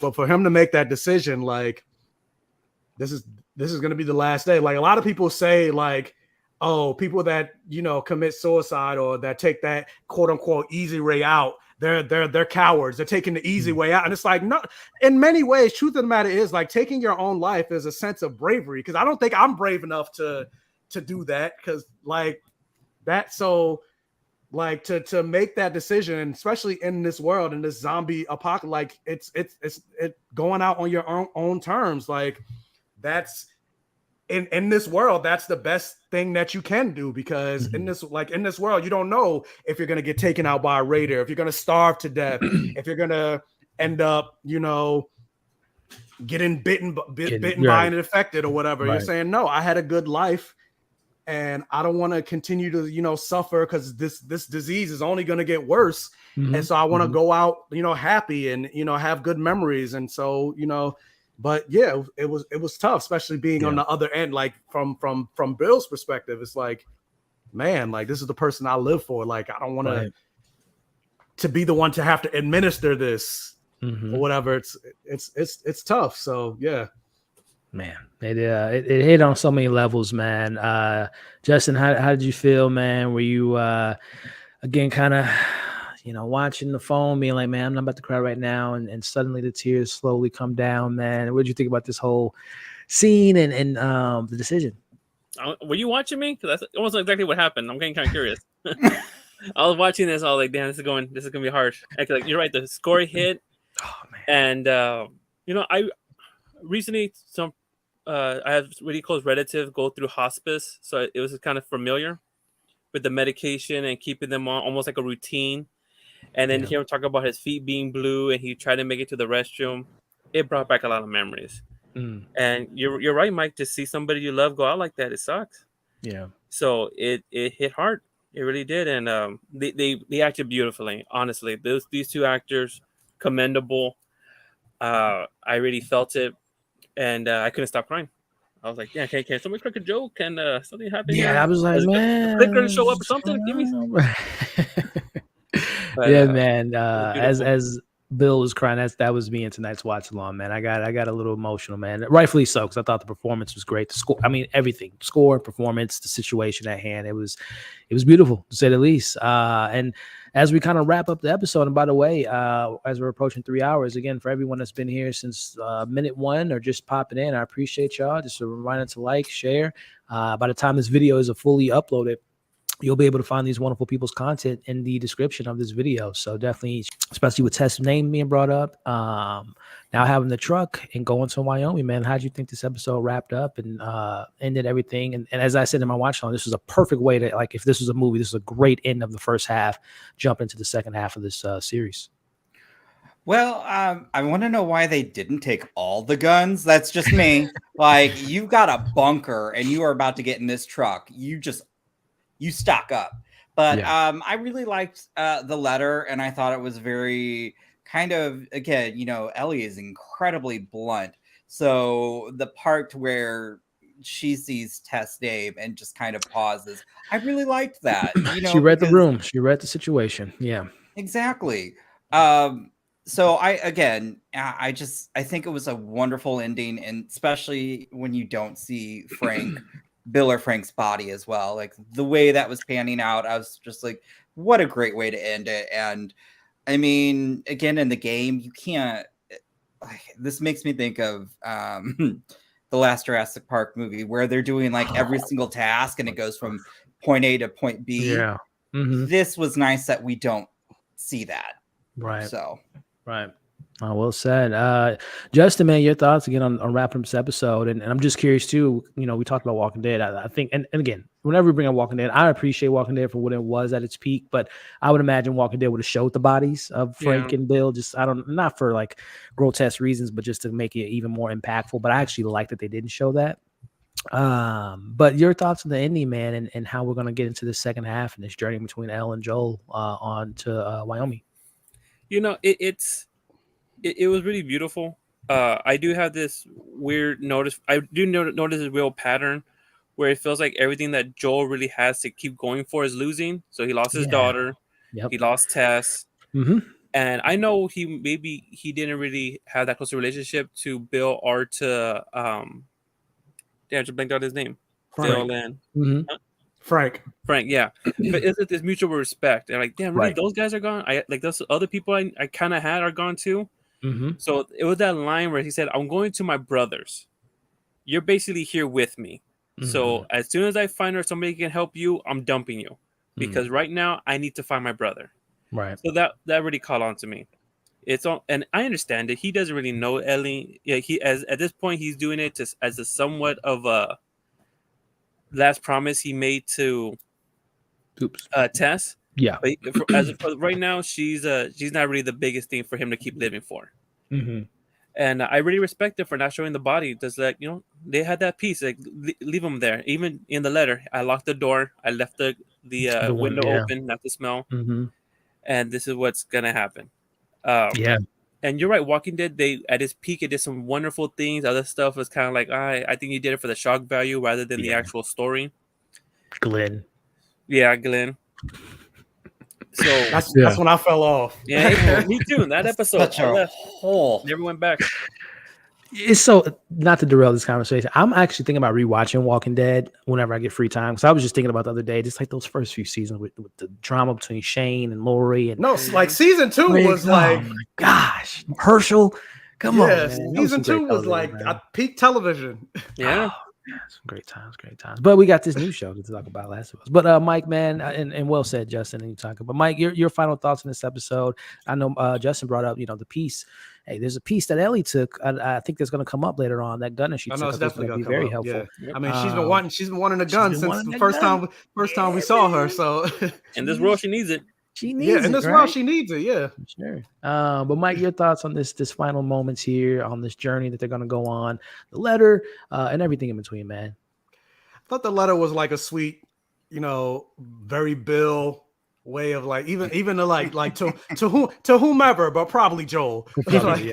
Or like even when he was like, more than likely it's Joel, because if it was anybody else, you would have got burnt up on my traps. And then putting the laugh, and Ellie's going like, like it was very Bill. So like even though he went out in a sad way, he still like kind of had the last word or whatever. Yeah. And so and like leaving that message to Joel, like I didn't really like you, but I respected you. Like I didn't like you, but my husband did. So whatever. Like yeah.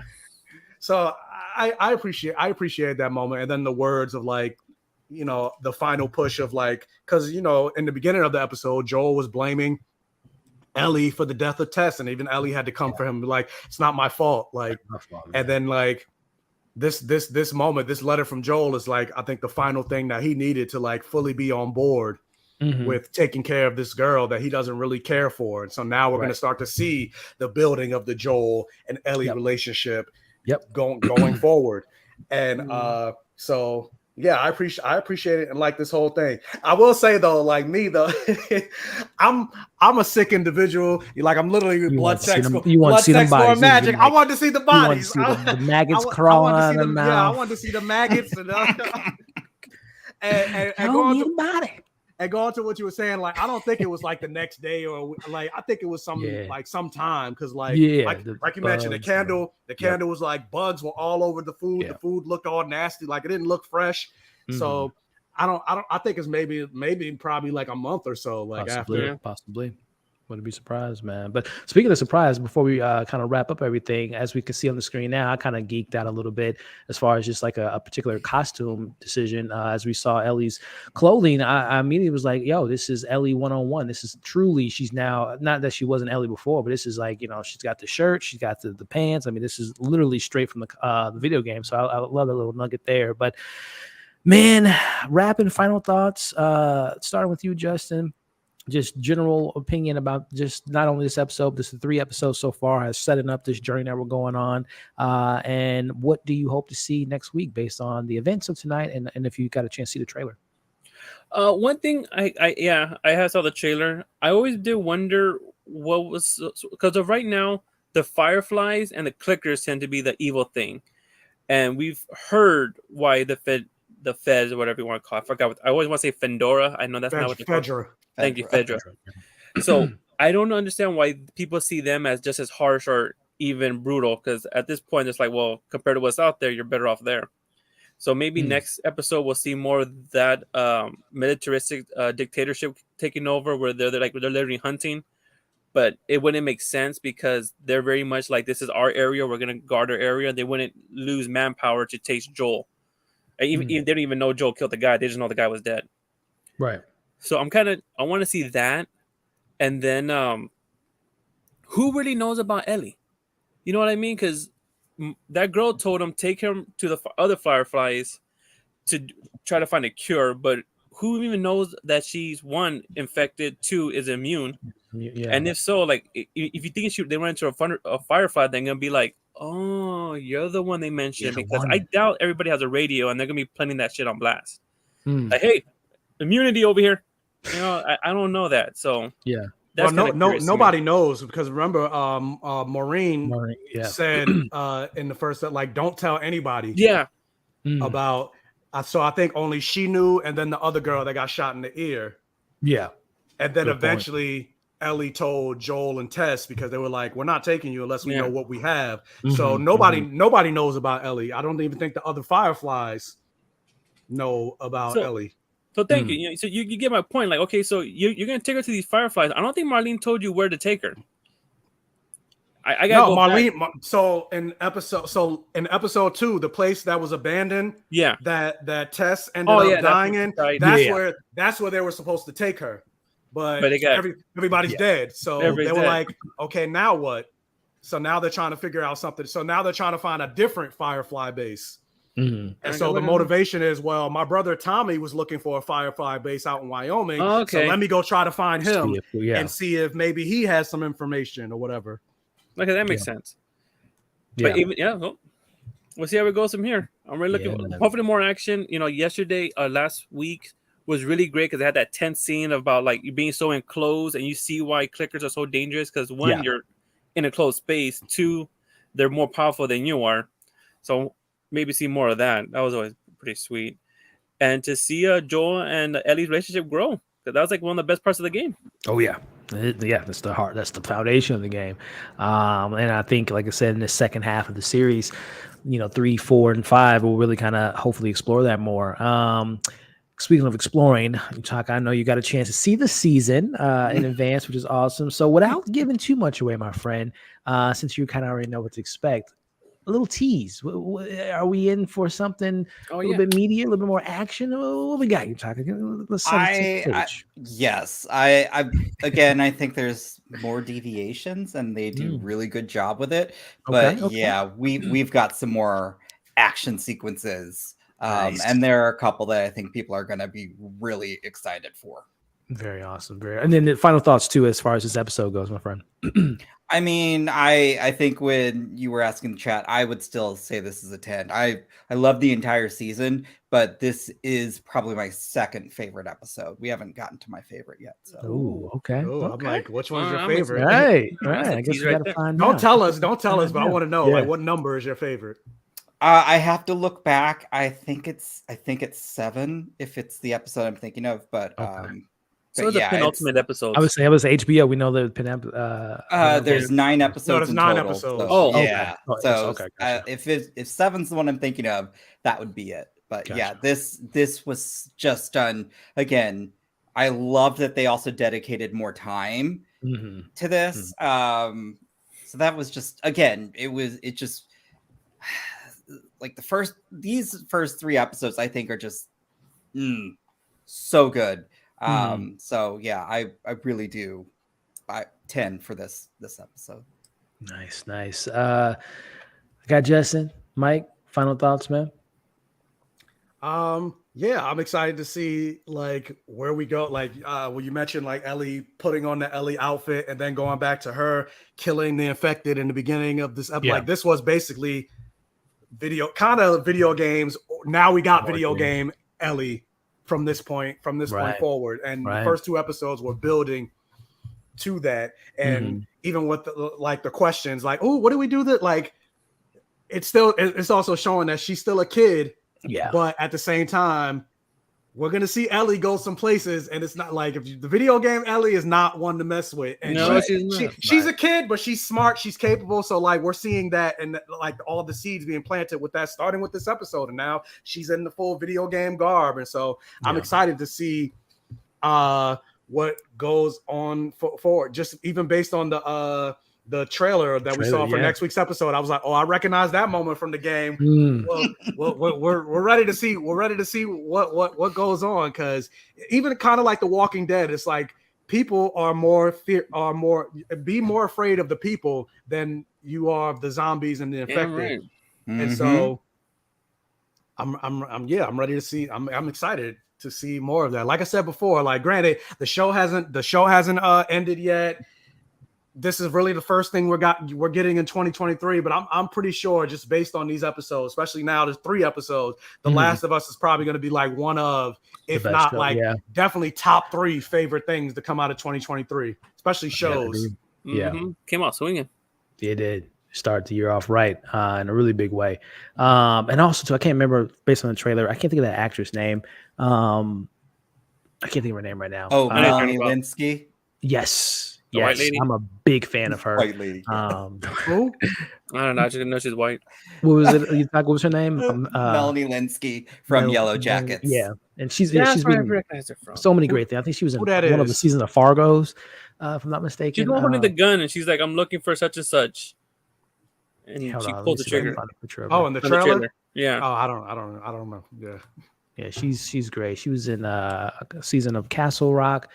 She's just a great actress. I'm really looking forward to seeing her. But listen, man, wrapping up this 3-hour stream tonight, man. This was so much fun. I always look forward to these Sundays, and especially when I have a great panel like this and great discussions going on. So before we end the stream, I want to start with you, Utanka. Again, man, I got to see you, meet you in person. We got so many screens to look forward to this year, man. And hopefully get to see you at more and obviously do more of these collaborations, man, because you speak my language. You're a horror fan. You got great taste in content. So hopefully we can do more of this in the future. But why don't you let the people know again where they can find you and what's coming up this week on your platform? Sure. Again, at the Horror Hour TV. And we've got a couple more interviews. Our normal podcast will drop later this week. It's just a bunch of queens and we just argue about horror. So it's a great time. And you'll probably see me if you're going to Knock at the Cabin. Oh, yes, I am. Yes. I'll be there. All right. I'll see you Tuesday. I'm looking forward to that. Did you, super random, did you see Infinity Pool yet? No, I need to. That's why I haven't watched any reviews yet. I'm going to go tomorrow. Good luck. I really enjoyed it. It's a wild one. But shout out to Utaka again. By the time this video is up, I'll leave this link in the description so you guys can check out the amazing content they have on their platform. Justin, man, it's always good to see you, my friend.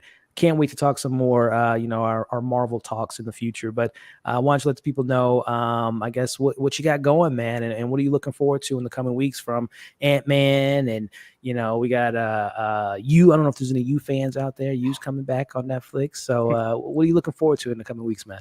A couple of weeks, it's going to be Ant-Man. That's one of the ones I'm looking forward to. I'm a huge Jonathan Major fan. I've been a huge fan of his since Lovecraft Country. And that's where I started hanging out with you. Nice. And the Rise of the Last of Us and the Mandalorian. Those are the ones that I'm looking for. It's gonna be Pedro Pascal world, and I'm gonna be living in it. Man, between him, Pedro, and Jonathan Majors, they're just taking over the world, man. And Jenna Ortega, Wednesday at Screen. Oh man, that's right. Some great talent out there. That's gonna be a good one.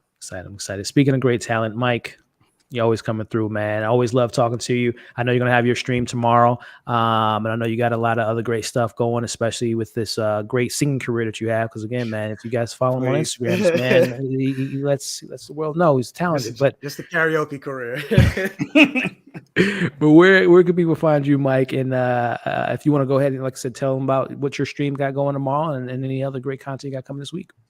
So yeah, I will be doing my own live Last of Us episode 3 stream on my channel, Black Gay Comic Geek, with friends of mine, Fantastic Frankie, and my other friend Ron from You Don't Read Comics, talking all of it. We're going to also bring up the Gay for Pay with Frank again on the next episode. So if you want to hear a different conversation with different folks, come swing over to my channel tomorrow, or actually it's midnight now on the East Coast. So today at 7 p.m. Eastern Standard Time.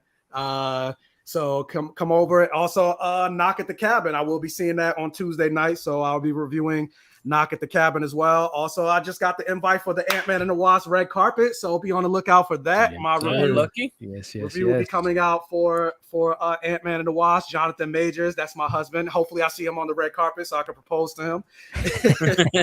ask if we can get married. So yeah. And a bunch of other stuff talking about some Black and gay and magic shit. So yeah, if you're come swing over to the channel. Good combination. I'm rooting for Kang, not Ant-Man. So. I think we all are at this Same. point. I don't know if I've ever like the hero versus villain thing. I don't think I've ever rooted for a villain so much in my life. Yeah, same here. Yeah, even Avengers versus Kang. I'm rooting for Kang. Like screw the Avengers. Like I've been calling it Kang Quantumania. Yeah, pretty much. But that's that'll be coming in a couple weeks, and I knew Mike. I knew you was gonna go to the premiere, and I can't wait to see you on the red carpet and or the purple carpet with Kang being there. Yeah. And listen, Mike, if you learn anything from tonight's episode, you just gotta get a piano going, cook Jonathan Major. I gotta get the piano, sing some songs. Sing some songs. You got this. But speaking of which, Elliot, because you mentioned like when we gonna meet in person? That's what I'm like. Listen, man, we need to make it happen, man. 2023. I gotta put some things aside because I would love to do some more traveling. Whether it's at New York Comic Con. Yeah, man. How how's it going? We gotta get it going, but you got till October to plan it. That's New York Comic Con. We'll figure it out. But for myself, Utaka, Mike, and Justin, I appreciate y'all joining me tonight. I appreciate you all watching again. Before you all exit the stream, hit the thumbs up, share, and then for those watching the replay, do the same. And then again, by the time this video is completely uploaded on YouTube, all these wonderful people's YouTubes and Instagrams and all that fun stuff will be in the description of this video. Again, y'all, be safe out there. Hold on, real quick. Sorry to interrupt. But Janata reviews Kang versus Killmonger. Yes, Creed 3. I'm ready. I'm ready for Creed 3. Oh, there's another one coming up. Michael B. Jordan, Jonathan Majors and Michael B. Jordan. Panties gonna be wet. Mine most of all. But yes. Anyway, you crazy, man. Kang versus Killmonger. I think Kang got another W on that one, man. It's the year of Jonathan Majors. But again, y'all, for myself, Utaka, Mike, and Justin, thank you again. Be safe, and like I said, as this episode showed us, go ahead and show love to the people that are close to you, because you never know what's going to happen in this crazy world. But with all that being said, y'all, be safe, and we'll catch you on the next one.